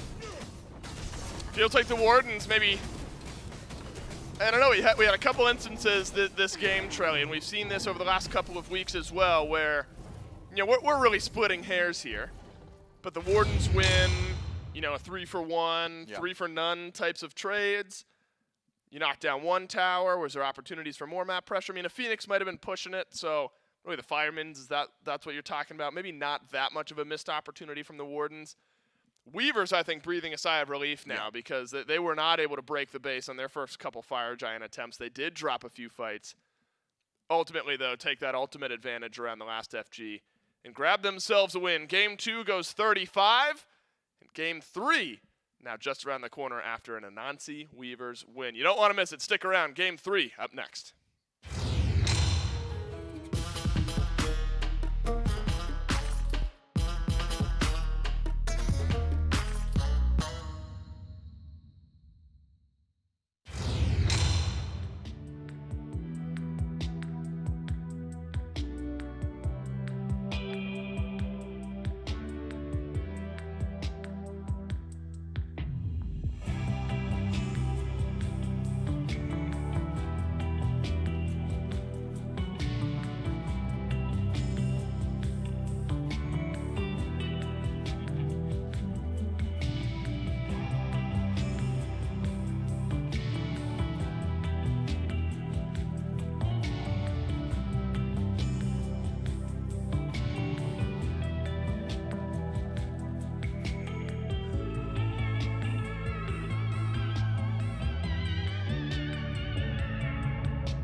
Solo un rayo del sol cambia el tiempo en el reloj. Hoy mis deudas reciben perdón. Pago por el show. Me siento feliz porque si no soy yo, pues quién. Todos caen a mi lado. El freno lo arranqué. Me siento feliz porque yo...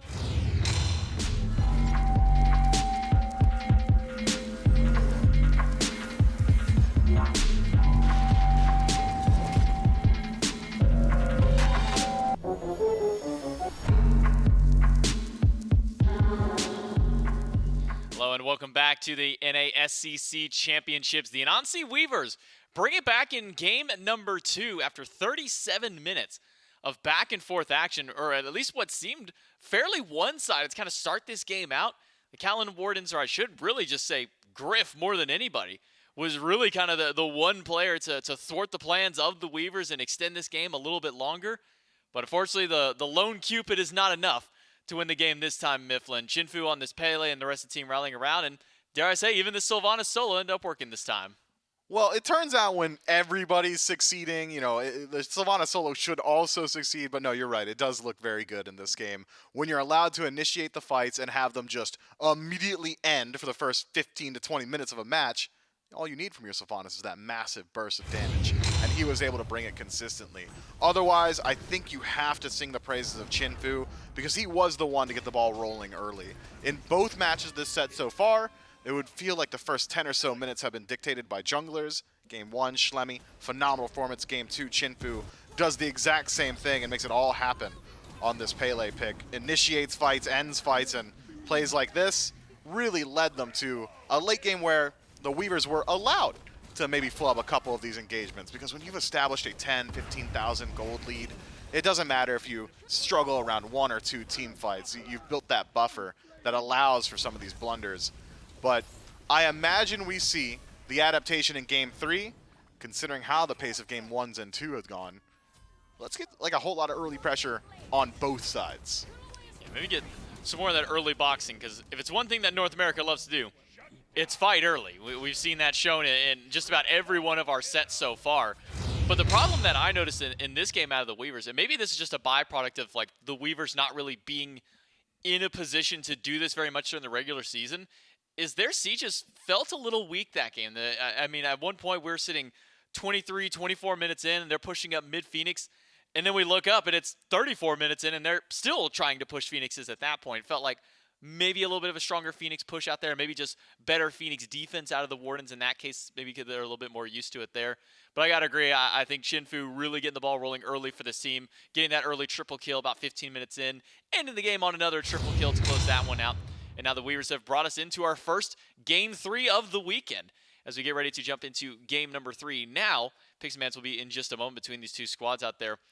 Maybe what kind of, at least, change-ups from the Wardens would you like to see to go that? Do you want to maybe see maybe earlier in the jungle, something that can fight maybe a little bit better so in mid early on? Maybe what kind of changes, Myth? You know, it's hard to say that I want to leave anything at the feet of moswal after, what was it, 37,000 damage from the Nuwa. But Nuwa is a pick that takes a long time to spool up, and there were way too many team fights, I think, throughout the early portions of this game to justify that Nuwa selection. Put moswal in something that can brawl, and I think that early goes a bit better. We'll see if something does get picked up for moswal to get a little bit earlier on here for the Kaolin Wardens. We jump into Picks and Bans for game number 3. The Weavers this time will be in that second pick slot. Kaolin Wardens first up. It seems they're going to keep this ban up. I don't know what it is about the Jormungandr, whether it's just they don't like Jormungandr, whether they've been getting slammed by it in scrims or whatever it may be.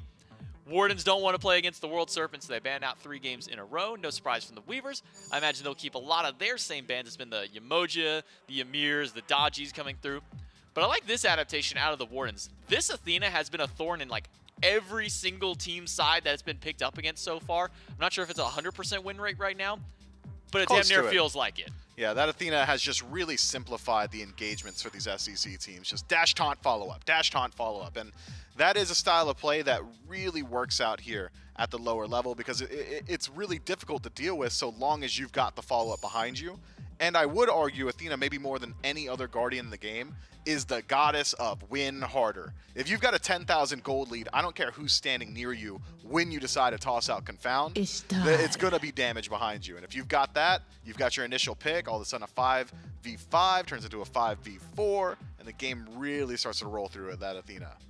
Along with the Athena, Sylvanus ban. So kind of a double ban in this regard, one against if ChinFu did decide to take it in jungle, which he hasn't done so far, and a ban against Big Slim, who's taken into the soul lane now twice, 1-1 with it in that regard. Though it will be the Yamotoja, the Dodgy, and the Ymir on the opposite side for the Weavers. And for the first time this set, Myth, that leaves the Ishtar open. It's been banned in that third spot on the second pick team pretty much the entire time so far this set. But now we'll see it picked up in an immediate response. Cernunnos and Thor for the opposite side on the Weavers. I think Ishtar's first pick, just fine. She's going to establish pressure. She brings flex potential, could go mid, could go duo. No matter where she goes, it's going to bring pressure. It's going to bring late game scaling as well. And if you decide to go down that crit tree, early game objective burn. But the response from the Weavers is one that I love. Cern, just grab that, make sure the double hunter composition isn't going to be as strong for the Wardens if they elect to go that route. And then the Thor, which was dominant in the EU SEC, sitting upwards of like an 85 to 90% win rate, really has skyrocketed in my own power rankings as well. Just the damage output, the initiation, the rotation, all incredibly powerful. And that flex potential we talked about with Ishtar extends to Thor as well. Maybe not mid ADC, but jungle solo. So we'll see where the Thor does end up landing there. Atlas rounds out the top three of the Weavers, Amaterasu and Horus. A couple alongside that Ishtar for the Kaolin Wardens. We jump into the bans, though. Starts with a Susano and a Neat. So taking some of that Susano out of the jungle, we've seen just how powerful it could be through at least the first couple of sets that we have played so far today. And then couple that one with the Pele, a great performance that was out of ChinFu in that. So maybe a little surprising to see that coming out that they might be banning that one away, but maybe that does lead that this Thor could actually be going over to the jungle for him. Just taking some of those picks, potentially at least away from Schlemy. Yeah, but with the tier locked in now, I think we've got a much better idea. We've seen tier in the jungle, and we've seen it today, but true. I don't know, man. It just feels like Thor jungle fits really well with the styling of ChinFu. Just get active, get involved, and make plays on the map. Thor really is a facilitator in that regard.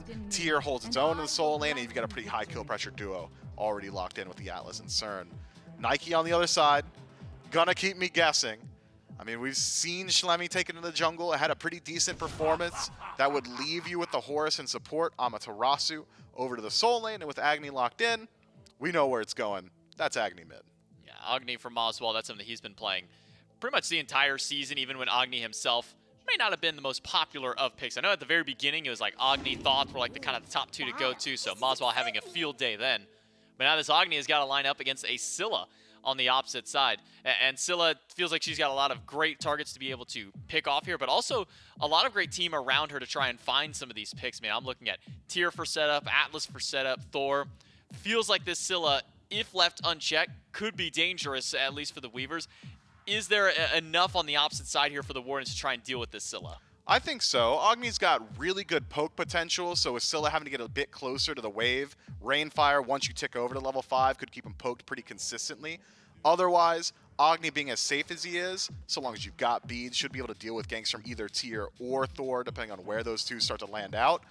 But this is a game, again, I think that can be dictated by the early game. If the Weavers get off to an enormous start, they should be able to roll through all that facilitation that you already brought up, make sure that those I'm a monsters are connecting. Whereas on the other side, the Wardens, they've got early game pieces. I'm looking at that duo lane in particular, massive kill pressure, the Agni scaling into the late game. I used to be a detractor from the Agni mid, but EU SCC's convinced me of it ever so slightly. But my concern does lie with that Nike, man. If there's a Sunder pickup, I mean, where's your double HP shield? It just doesn't work. We'll have to see if the Kaolin Wardens can bring this one back and take game 3, or the Anansi Weavers going to find the reverse sweep. To do that, we got to jump into game number 3 with Dave and Shrelly.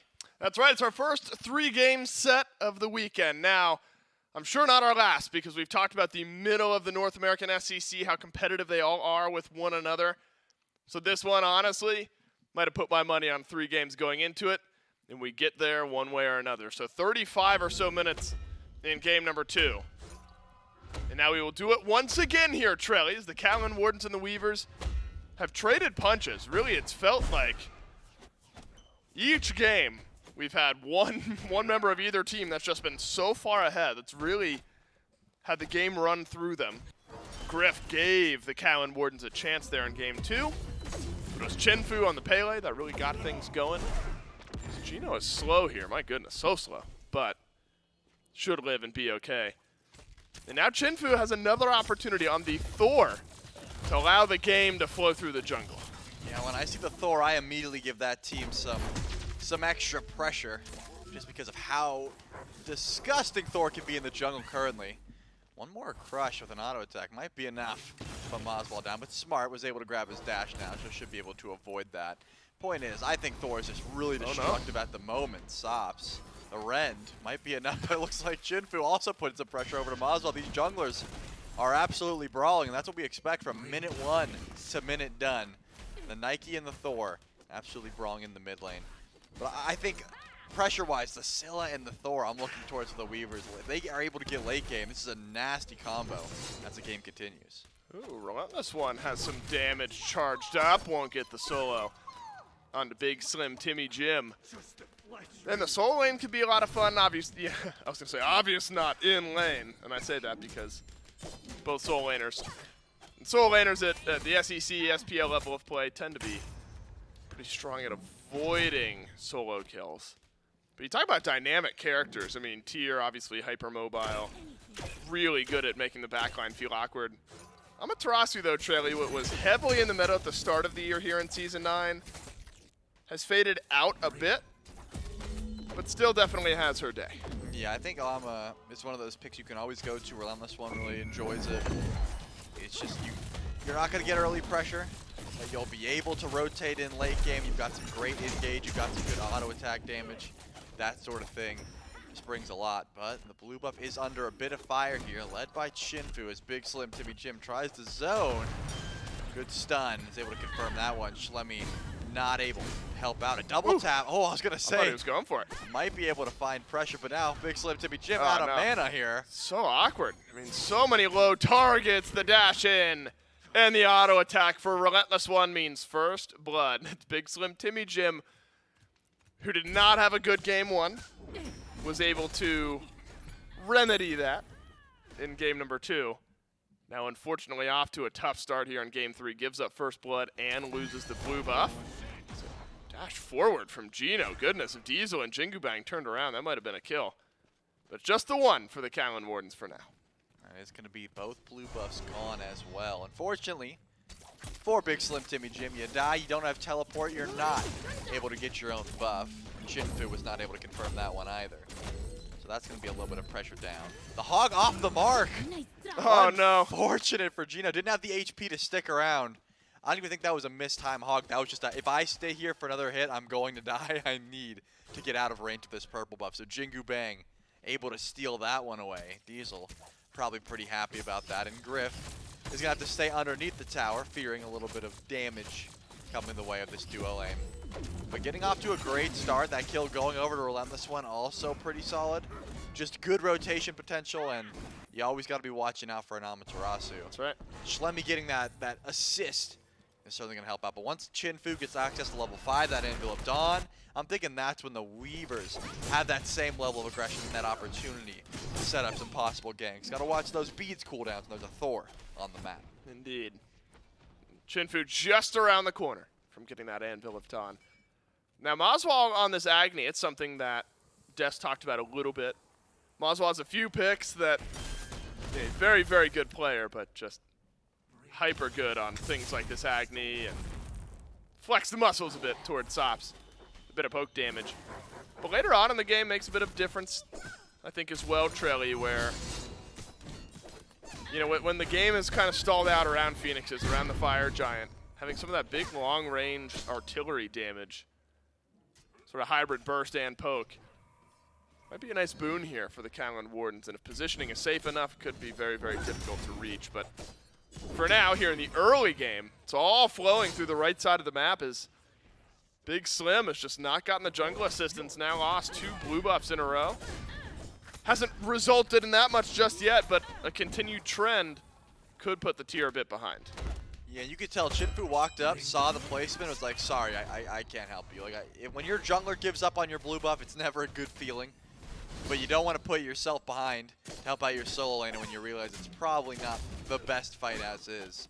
Double warrior is just a scary thing for Thor to fight into, especially from relatively behind, considering the fact that Schlemy and RelentlessOne have some extra gold. So I think a smart plan there for ChinFu is to avoid fighting in blue buff, maybe look towards duo lane. I think Gryph could be an excellent target for those Anvil of Dawns if a good wall able to shut down Jolt, and then the Ishtar can't escape that easily. That's also going to be a decent opportunity to look towards mid, especially if moswal loses those beads. That opens up the door for sops to find some damage. There's always an avenue back into the game. You don't have to just sit around solo lane and hope that you get your farm. So, especially because Tyr's so safe, right? BIGSLIMTIMMYJIM, he's not going to die anytime soon, RelentlessOne. Sure, if Schlemy shows up, they've got great dive. They're very tanky. They can take up the tower for a bit. But Tyr is so slippery. So I'm thinking ChinFu should be spending his time over on the left side of the map, and that's where he's headed, possibly looking for an ultimate. But Geno, so safe on this Horus pick. Did you ever take? I had to really think if I wanted to go down this track or not, and I decided I do. Okay. I'll give this moment its credit because could be our first Thor gank of the game. It's not, barring Anvil of Dawn coming back in.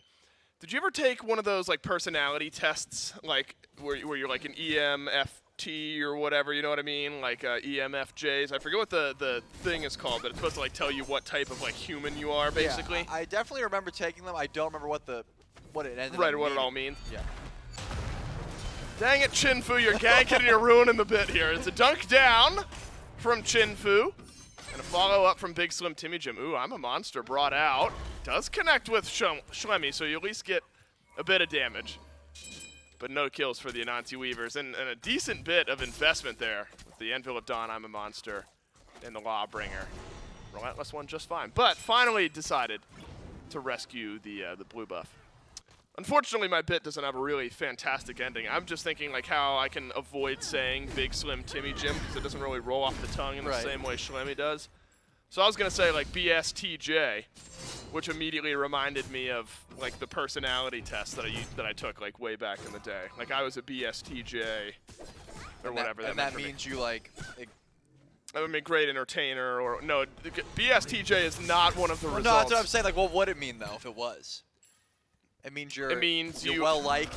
Yeah, you're well liked. Now I don't know BIGSLIMTIMMYJIM personally. I imagine a well liked person. I like to think if you're going full damage Sylvanus, you know, you're just here for a good time. Here for a good time, but not prone to making some mistakes Of course. Also wanting to remedy those mistakes given the first opportunity. So game one, plenty of mistakes for the BSTJ. And then runs the Sylvanus back, showing growth. Showing growth, personal growth. Right, admires personal growth. I feel like we've really dug into BIGSLIMTIMMYJIM as a person. We've gotten to know them. Yeah, I hope to think that BSTJ is, you know, able to watch this VOD back and understand that we could understand that ChinFu gets the hammer stunned out. Is the Anvil of Dawn enough? Yes! Yep. Gets up into the air and leaves. I was wondering if we'd see it dunk back down to set up for sops, but no, would have been too risky. So now ChinFu, we have seen the Anvil of Dawn a couple of times, but has not resulted in a kill just yet. Beads off of sops and the I'm a monster may be needed to avoid the stun as moswal Trelly is pulled 2 levels ahead quietly. Not much has happened in mid. Though remember a rotation out from sops, maybe lost a bit of pressure in mid, lost a wave or two. And so maybe call it a level and a half for moswal. Well underway in that build. Would love to get some stacks built up on that Charon's coin. Yeah, this Agni has been shredding, and I think that's sort of the value of a pick like Agni comparatively to Scylla, where sops isn't going to come online for a bit. Sure, I'm a monster does well, but the amount of poke that moswal has access to just by nature of hitting level 9 and putting 2 points into rain fire is absurd. Ooh. Geno bringing moswal over to try and find out. Diesel stun off the mark, though. There we go. Gets stunned by the range of moswal. Actually, Wild Hunt goes a pretty long way here, and fantastic peel from JinguBang. Diesel with a sliver of health. Wow. And that's all he needs. Beads were still on cooldown for 20 or so seconds. All right, we'll survive. As the teammates all that to die to a red buff. That would have been like what happened a couple years ago with, I think it was Benji. Did Benji do the blocking or do the saving? I can't remember. Blocked out a World Weaver from across the map and then went over and ended up dying to a buff camp anyway. I would have felt like JinguBang really stepped in there to help out Diesel and then went and died to red buff after the fact anyway. Would have been along the same lines. But Diesel lives. And so naturally, we've seen both teams get pretty aggressive, only the 1 kill. But since then, I've seen 3, 4, 5 more attempts. The game's still balancing right around 1,500 gold. Yeah, it looks like it's 1-0, and it certainly is. But as you said, the fights have been very near misses, very close to confirming some extra kills in that regard. moswal picked up, does not use the beads because it's not fearing a Sika, but here comes ChinFu as well. JinguBang taking a lot of damage, and so is Schlemy. Uh-oh, Schlemy jumped on by ChinFu, and the Anvil of Dawn not needed. I'm a monster! Mitigated by the Aegis. moswal can back away. That's a nice fight. Good CC in the mid lane. The Weavers got a bunch of it. The burst damage connecting quite nicely from Sops in the first big I'm a monster of the game. Actually evens up that mid. Remember, it was 1.5 to 2 levels in the lead for moswal. Now right back to even. Yeah, if your Nike shield can't even save you from a level 12 Scylla ult, it's like what is it going to be good for? Because What are we doing? Because if you build Nike solo and as she's supposed to be played more often than not, you're a little bit tankier, right? You can survive those kind of plays, and that shield gets more value. But if you're going full damage and you can't even dive the carries, then where's the value in the Nike jungle? BIGSLIMTIMMYJIM is going to Lawbringer away, and that's going to be the end of that siege. moswal makes a good rotation over. But it just seems like Schlemy is not able to dive these carries as a jungler usually would be able to. Doesn't quite have the damage. It doesn't quite have the tank stats. Maybe after that Crusher could look into a Sledge, something like that. But it looks like Pyromancer started up and Sops is onto it. Is a little bit late on the steal, so the Kaolin Wardens going to be able to confirm that one.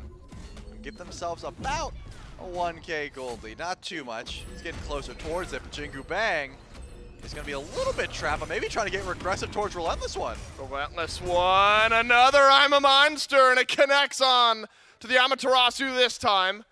Still an Anvil of Dawn this time. Used for Geno. My goodness, the CC hands a Sops double kill over. And it's a killing spree for again, it's so funny. It's one of the players on each team, each game just gets all these kills fun. Remember, it was actually Sops in game 1. On the Cuckoo, On the Cuckoo, but that didn't result in a win. Now it's suddenly the Scylla that has some kills getting chained together. Yeah, these I'm a monsters have absolutely been chunking.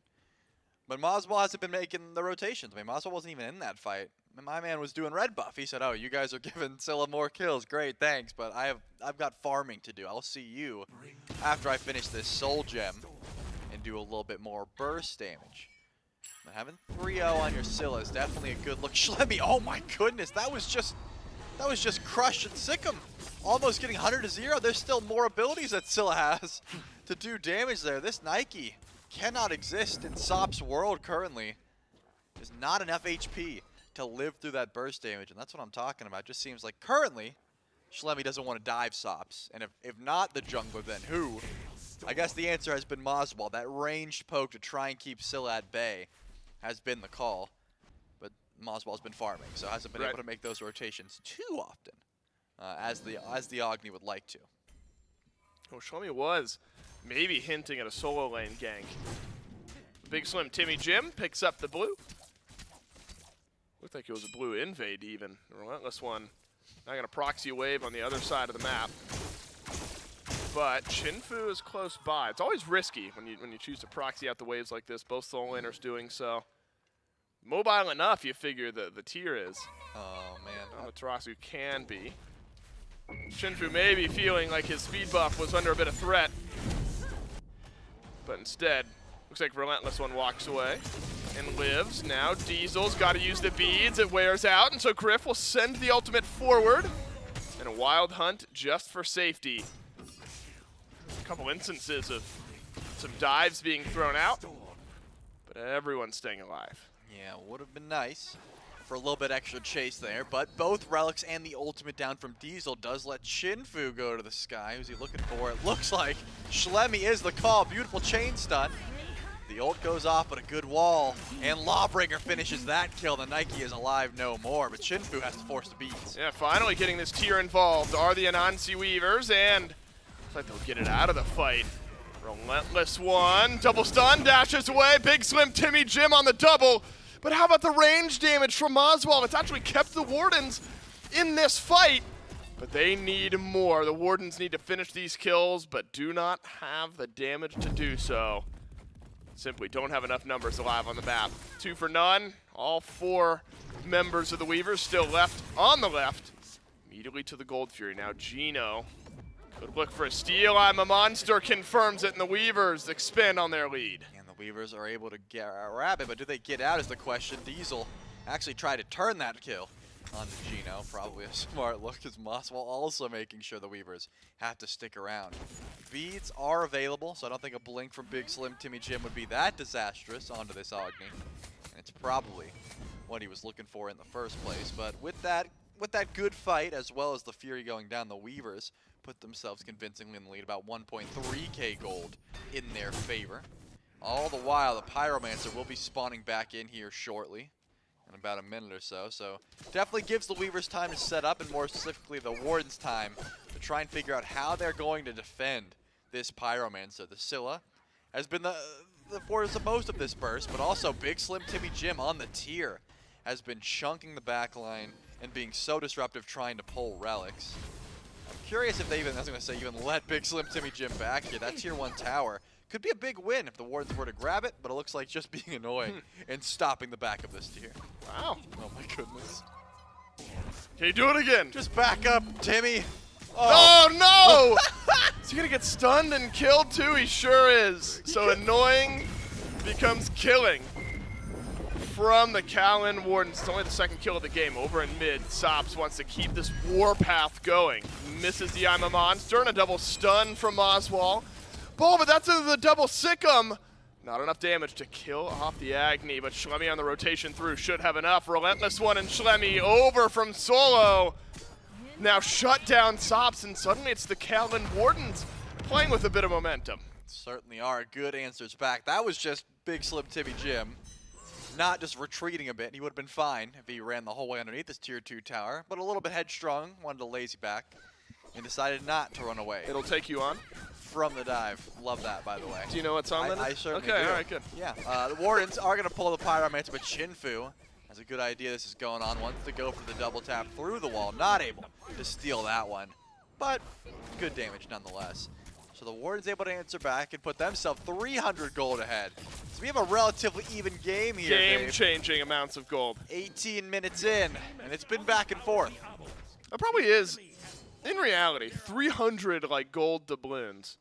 That probably is life-changing money. You know, not for these gods, right? For these gods, this is petty cash, but for us mere mortals. It's probably a good time to Look at all the gold just passively lying around the Fury Pit. Why can't any of them just go over and scoop that up? You need a few It's not hundred even- gold to finish an item, just go pick it up. It's not even worth their time to pick up because of how much they have. Yeah, I guess how many a second? That's the thing. Like, How much why would I bet GP5, why would I bend over and pick up a coin? when I've got? I could just keep walking. Yeah, And I make that coin amount just walking past the Fury. In that case. well, you're going to make that anyway. It's not like you lose the extra GPM, right? Yep. So there's just no reason to waste your No, I'm saying there's no reason not to. You just get extra gold. So like if Geno picked up a gold coin right now, yeah. it's not like he's losing his standard GPM. He's just adding an additional gold coin to it. But the time it takes for him to get that coin, he could be used, ganking Diesel. Okay, sure. That's the argument, right? We want to get gold this way, which is by fighting, forcing beads, and then returning to the fight later on. Get the beads, didn't necessarily get the gold, although absorb some farm. We'll get it that way. The Horus hasn't quite paid off just yet, though, Trail. Yet 0-1, not for a lack of trying. Yep, and I think that's what you want from a Horus early on, is just relic burn. Giving Griff the potential to find a 1v1. If you can get a good stun off of that ultimate with the beads down, you get a good cripple. That could be the call. ChinFu, though, you could tell, wanted to look for an ultimate towards the left lane. Realized pretty much immediately that Geno is not going to leave that duo lane alone, so Anvil of Dawn not going to be the call. But Oni Fury spawns here shortly, about 45 seconds, and really no team has the edge except for burst damage alone. Obviously, Sops is going to take the cake there, but moswal isn't going to let Sops walk in that easily. There's some good dive from Geno, Schlemy, and RelentlessOne, so it's not like Scylla can just free cast and try and go for I'm a Monster. And more specifically, if ChinFu is able to lead in with an Anvil of Dawn, could be disastrous for the enemy team. So I'm not giving either team an edge here on the gold fight in particular, but burst alone, you got to make sure Sops relics are down and maybe pick up a pick on I'm Geno. Geno gets crushed, but not I'm a Monster. Sops has really been on it, actually, with a lot of these ultimates. That one just short of hitting pay dirt. Does force the shell out of Geno, though, and the back away. Now, moswal stunned. Will dash away. With the Staff of Mirrodin, would love to team fight around that ultimate. Start it off. Get that big swell of damage, but have to wait for another 30 seconds or so to get there. Oni Fury would be fantastic as a differentiator when 21 minutes in, both teams so close. The team fight may look a bit different as well from what we've seen so far. Geno melted through, but has Schlemy found the backline? Sure has. Griff with the first kill finish. Could be another. JinguBang left running. And the Kaolin Wardens, despite losing the opening few fights of this game, have now fought back in. That's just not where ChinFu wants to be as Thor. It looks like BIGSLIMTIMMYJIM wants to find the wraparound here and CC onto Sops, the perfect way to confirm that fury. Oh, no. Now the carries, they're in some trouble. Diesel drops, and it's BIGSLIMTIMMYJIM alone after Sops goes down to RelentlessOne. A killing spree for the Amaterasu. And after what was a less than ideal start for RelentlessOne and Schlemy over on the right side, it's now a resurgence back in and a big lead, bigger than we've seen for the Kaolin Wardens. Yeah, unfortunately for the Weavers, ChinFu is caught a bit out of position there. As a Thor, if you're not engaging with your ultimate, you're not doing too much, and it looked like ChinFu wanted to start the fight with some good poke, wall, double tap, that sort of thing, but Anvil of Dawn is the reason you're picking that character for. Did not get to use it. Now, Fire Giant immediately started up here by RelentlessOne. Sops and Diesel not going to be able to join in on this one. It's all up to the Weavers, and possibly up to ChinFu. Goes up into the Anvil of Dawn. This had to be called out, so the Warden's going to wait until that ultimate's done. Fire Giant, half HP. ChinFu does not have Anvil of Dawn, and the Kaolin Wardens do have Fire Giant. And finally broken the game open a bit here at the 23-minute mark. Now, where we saw teams really struggle in Game 2, Trilly, was opening up the base of their opponents on just a standard siege. And there's still plenty of towers for the Wardens to get through here. And so maybe towards the end of this buff, we're considering Phoenixes. But for now, the Wardens should be able to just work down a couple of the remaining towers on the Weaver side of the map. That is going to be the call. BIGSLIMTIMMYJIM. BSTJ. BSTJ. Tried to defend the Tier 1 tower as the likable individual he is, but was not able to. Did not save his team that amount of gold going the way of the Wardens. Up about 6K, the Wardens have no problem trying to push into these Tier 2 towers, but you have to imagine that's not end-all be-all. The Weavers can't defend these Tier 2 towers' gold differential. I still think an Anvil of Dawn into an I'm a Monster would be absolutely massive onto some of these squishier targets. I mean, even Schlemy before the ultimate gets off could be a possibility with those beads down for 18 seconds, but more specifically, Sops is down 2 relics, so you gotta be careful from the Scylla even trying to go for a play like that. So the Weavers are underneath this Tier 2, trying to stay far back as the Wardens step up, and Geno trying to play some zone duty as the Tier 2 over on left goes down. Still 2 more towers to go, and the Wardens are just going to keep trying to grab all gold possible. Maybe trying to finish up the rest of these starter items, and a bit of these items, just last items in that case, because moswal is an upgraded starter, but the rest of the team really could use that extra boon in gold. It could. This would be a fantastic opportunity to really, I mean, you're getting the game close to over. If you're the Wardens, you can cleanly pick up all of the gold that's remaining on the Weaver side of the map. Anvil of Dawn, that'll find Geno, and the wall on a RelentlessOne means that I'm a Monster much easier for Sops, and the follow-up connects, but just for a bit of damage onto Geno. moswal rains some fire, and a BIGSLIMTIMMYJIM on the other side of the wall. Gotta be careful. Lawbringer Still there. Won't be a jump in and a fearless, though, for BIGSLIMTIMMYJIM this time. And that's why I said cleanly. Yep. Because the Kaolin Wardens, they lose one of their fire giant buffs. They keep their tier 2 tower. Or the Weavers keep their tier 2 tower alive. Who knows? You only got a minute and a half left on your FG buff, and that could just be it. Yep. And I said that there would be a decent opportunity to find Anvil of Dawn into I'm a Monster. What I didn't say was a RelentlessOne was the one who'd be able to die to that combo. I really thought the Amaterasu just had too many lines of safety to get caught by that combo, but pretty much immediately it was beads into, oh no, I have to Dazzling Offensive, and then once both of those go down, yeah, beautiful wall in from ChinFu. Good setup, and I'm a Monster. Sops able to clean up that kill, and that's pretty much the defense. 58 seconds left on this Fire Giant, and it doesn't seem like the Wardens really want to group up and go for anything else. They're just going to farm up and get ready for the right side of the map, where that Fire Giant will eventually respawn in about minute 45. But you didn't pull too many relics there. I mean, ChinFu lost beads in Aegis, but besides that, the Weavers, I imagine, aren't looking too scared, especially if the Wardens stepped up and said, hey, we're going to go for that tier 2 in mid one more time, which they're not going to do. But if they did, I imagine the Weavers would have been fine with that, just trying to brawl back in. They've got good setup. I think ChinFu alone can set up for Sops so that Scylla damage can really be put on display here. 26, 27 minutes into the game or so. But the Anansi Weavers, this has been a team that all set long have scrapped back from some decent little deficits, especially around the next FG. If it ends up being just a clean 5v5, a pull, gotta wonder if the Kaolin Wardens are open to coin flipping it, pulling it. Because as long as Sops is anywhere close by, and the I'm a Monsters have been connecting in the way that they are, steal potential is going to be at a pretty high volume for the Anansi Weavers. Now, a full item behind, at least in hand right now, is Sops. Got the Soul Reaver for both Sops and moswal, but Staff of Mirrodin, of course, some item differences, but fully 6 slotted as moswal, whereas Sops not quite just yet.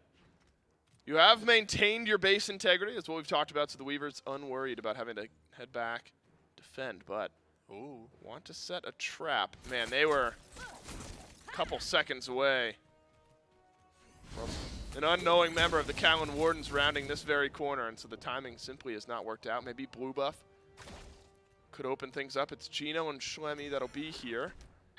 It'll be a fantastic dive from the Weavers if they're able to make it work, but waiting plenty long. Oh, looks like there's a ward down right there. The Wardens knew where the Anansi Weavers were the entire time. Both actives used by Diesel. BIGSLIMTIMMYJIM has found the back line.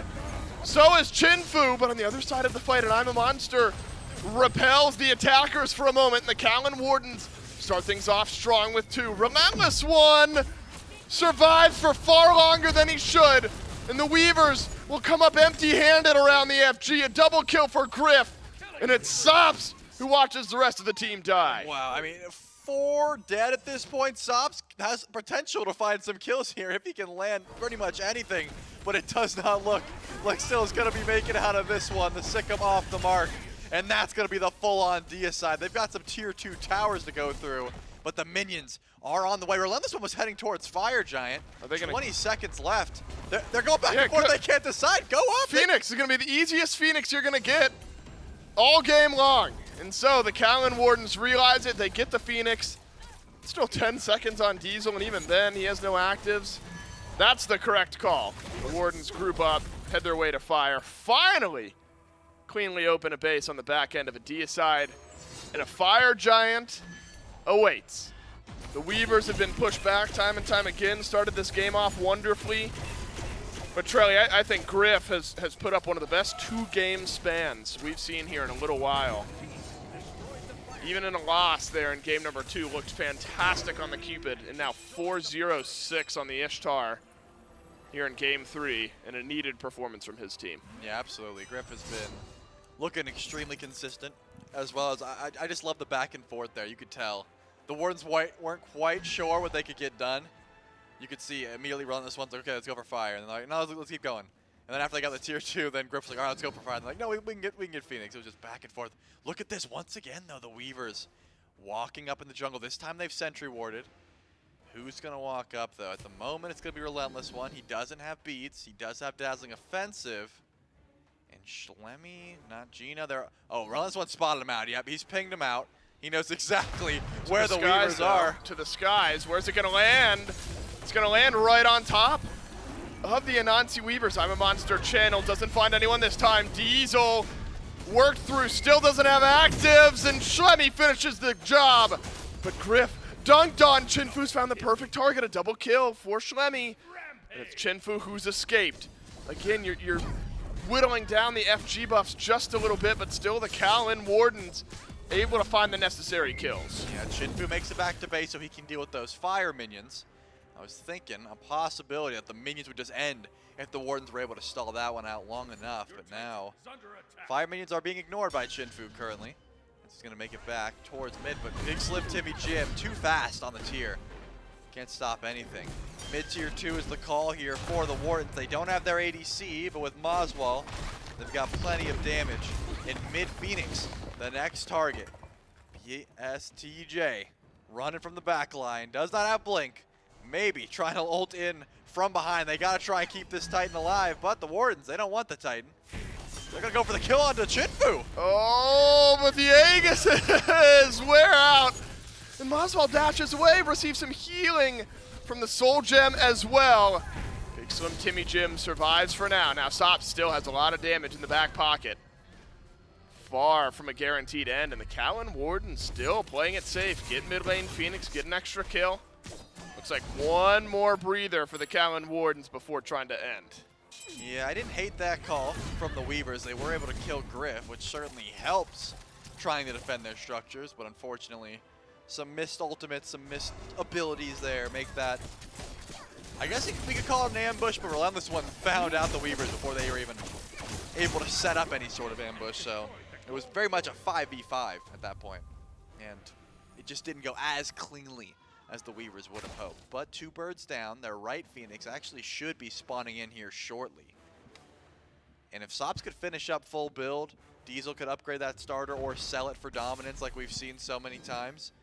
It could help the Weavers and their damage dealers deal with this tanky front line here from the Wardens. And that'd be RelentlessOne, Schlemy, and Geno. All extremely tanky, a hard team to try and live the dive that has been coming through.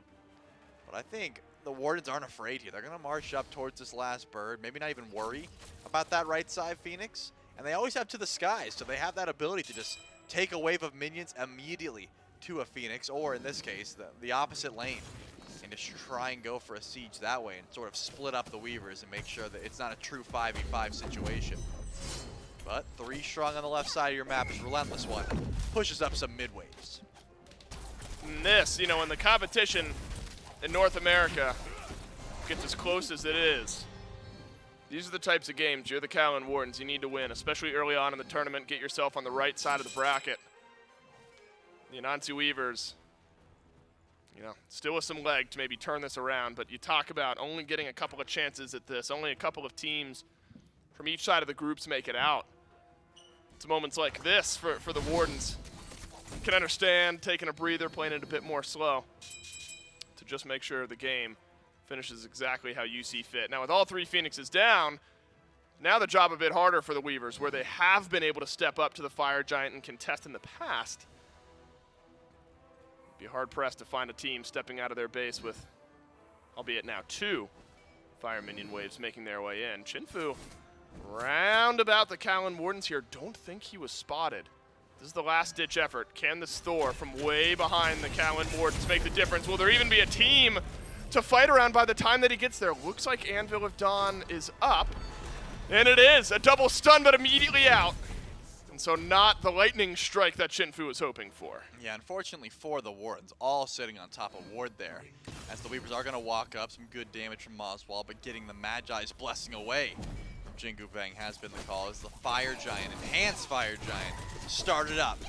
Not too many ultimates up to steal, but it looks like some good damage. Here comes sops! Fire Giant. Oh, it's leashed though. I'm a monster used by sops. Way too early. No connection from the mid laner. And now to the skies will reposition the Kaolin Wardens. but there's nobody to reposition behind. RelentlessOne may drop, but BIGSLIMTIMMYJIM just short of finishing the kill. Gryph for the double onto Sops, and it's the Kaolin Wardens with just 2 to work through to win game 3. Diesel and Big Slim had to go back and defend against fire minions, and there are some low health targets here, but no relics available for Diesel and no blinker ultimate for Big Slim. Tier is gonna have such a hard time trying to engage in one bit of CC. Definitely puts Diesel away. It's a 2v5 situation, and it's not gonna be easy. Don't like the Weavers' odds, especially not with Diesel. Back in the fountain and killed off by moswal. A hard-fought set, but a set that the Kaolin Wardens end up on top of. Yeah, it's been very back and forth. I got echo you were talking about earlier. Gryph had a fantastic performance, but pretty much the entirety. I think Schlemy really showed me what the Nike jungle could do as the game went on. Early, was kind of falling short a bit. I think Sops was popping off on that Scylla, but later on was definitely winning those 1v1s versus ChinFu. The Thor really couldn't compete with that amount of tank stats and damage. The big question for the Kaolin Wardens is you lost one of the spearheads of your team. You lost Sino to the SPL. How is this team going to look this weekend at the SEC Championships? Very contested set against the Weavers. Of course, any team's going to hope to get it done in a 2-0, but you know that all these teams are going to put up a fight. So getting the win, getting things started for the Kaolin Wardens, certainly a good start. And the Kaolin Wardens, they take this one in 3. That's it for the cast. We'll head back to the desk to break it down. And Kaolin Wardens walk home, at least with this victory, to start their weekend out. And a great one for game number 3. Definitely took them a little bit longer than they maybe necessarily needed to get to. I mean, at one point you have a wipe around the Fire Giant Mifflin. They're pushing up the right side bird and decide, you know, maybe the 10 to 15 second cooldowns respawns on the enemy. Maybe not enough time to try and end that game, so they pull back a little bit, regroup around, and get a nice little fight there around at the end of the Fire Giant. And I want to echo a little bit what Dave said there. I think that Schlemy has been in this set at least a very good slot in place of Sino for this squad. Yeah, the Kaolin Wardens are looking incredibly strong still, but I think it really is similar in execution game 1, 2, and 3, dictated by the early massive lead acquired by one team, maybe a couple of stumbles here or there throughout the mid to late game, but the lead's so massive that it doesn't necessarily matter. I think as we get further and further in through this tournament, or maybe advance into the actual placement round, some of these leads where you fumble in the mid to late game won't be as sizable against the higher seeded teams, against some of these more tenured teams, and those fumbles really could come back and bite you. So the Kaolin Wardens, sure, prove that they're capable of dominating the early, prove that they're still a team that is a force to be reckoned with, but certainly do still need to clean up some of those late game sieges, some of those mid-game team fights around objectives. And once that happens, this squad, I mean, the sky's the limit. It's just mechanical talent across the board. Now with a little bit more time to practice with Schlemy in the jungle, that shot calling, that team fight presence, that decision making will come. But I have been very, very impressed by this team so far. The only other thing rather that I'm concerned about might be the God pools a little bit. Like, yeah, Nike jungle worked, but do you want to be playing Nike jungle all the time? Well, I'm not so certain that should be your perma go-to. Yeah, you know, when things like Dachi are there, Thor's pretty good, Susano's also kind of popping through all there. 3 of those. So a lot of good picks in the jungle. We'll see if the Wardens do stray towards some of those as the weekend continues to go on. We did see a little bit of flex, at least maybe with Geno over there in the support role, bringing the Horus out, having a couple of different options over there. I think I kind of echo maybe those same concerns for the Anansi Weavers. We didn't really see a whole lot of kind of breakout from this team just yet. Big Slim moving to the solo lane, played the Sylvanus twice and then the tier. We'll see if some things change up at least for that team there. But the good news for the Weavers and Weavers fans is, again, this is a double elimination bracket that these guys are playing through. So we're going to take a look at that bracket and just give you guys at least a little bit of hope for the Anansi Weavers. They're going to be going against We Pull Up, the number 2 SOC seeded team. So we have our 6th SCC and our 2 SOC. Scoring off on this side of the bracket, Kaolin Wardens with their new roster, the new jungler, I should say at least, will have to face off against the Eldritch Hounds in a best-of-3 later on this weekend. I believe that'll be a match that we play up tomorrow. So keep your eyes on that one to see how the Wardens can stand up to the undefeated North American SCC champs in the Hounds. So that we can take a look at Group B, because that's going to be the next one that we'll be jumping into for our 4th and final set of the day, the Yomi Tanuki and the Xibalba Storm. The Tanuki 3rd seed, Xibalba Storm 5th seed. But we have had a slight change to the Yomi Tanuki roster. Shinigami is now stepping into that role in place of Snoopy. And those are some big shoes to fill, taking over Snoopy's spot. But I got faith in Shinigami. He's had some strong performances in the phases previous. He has, but at times Shinigami's weakness has been falling behind in a set, and it's affected him a bit. He's a very emotional player, at least from what we could tell during his regular phase. So, excited to see whether or not he's grown in that regard, but certainly is a very mechanically talented player. Whether or not he's able to immediately fill in those shoes of Snoopy, I mean, that's a really hard ask. It's almost the exact parallel to the situation with Schlemy and Sino. Big shoes, big shot callers, and big stakes for these teams as well. You got to fix it real fast. Yeah, and one of the things that's always kind of gets discussed is, how well you do in scrims doesn't always reflect how you do in an actual matchup here. So getting to see kind of how the team meshes in their first real competitive match so far has looked all right for Schlemy. We'll see if it works out the same for Shinigami and the Yomi Tanuki out there. Remember, these are our middle-of-the-pack squads. These are our 3-2 and 2-3 teams that were coming throughout Phase 3. We'll see how that matchup goes. Set number 3 is done. We got our 4th and final one of the day coming up right after this break.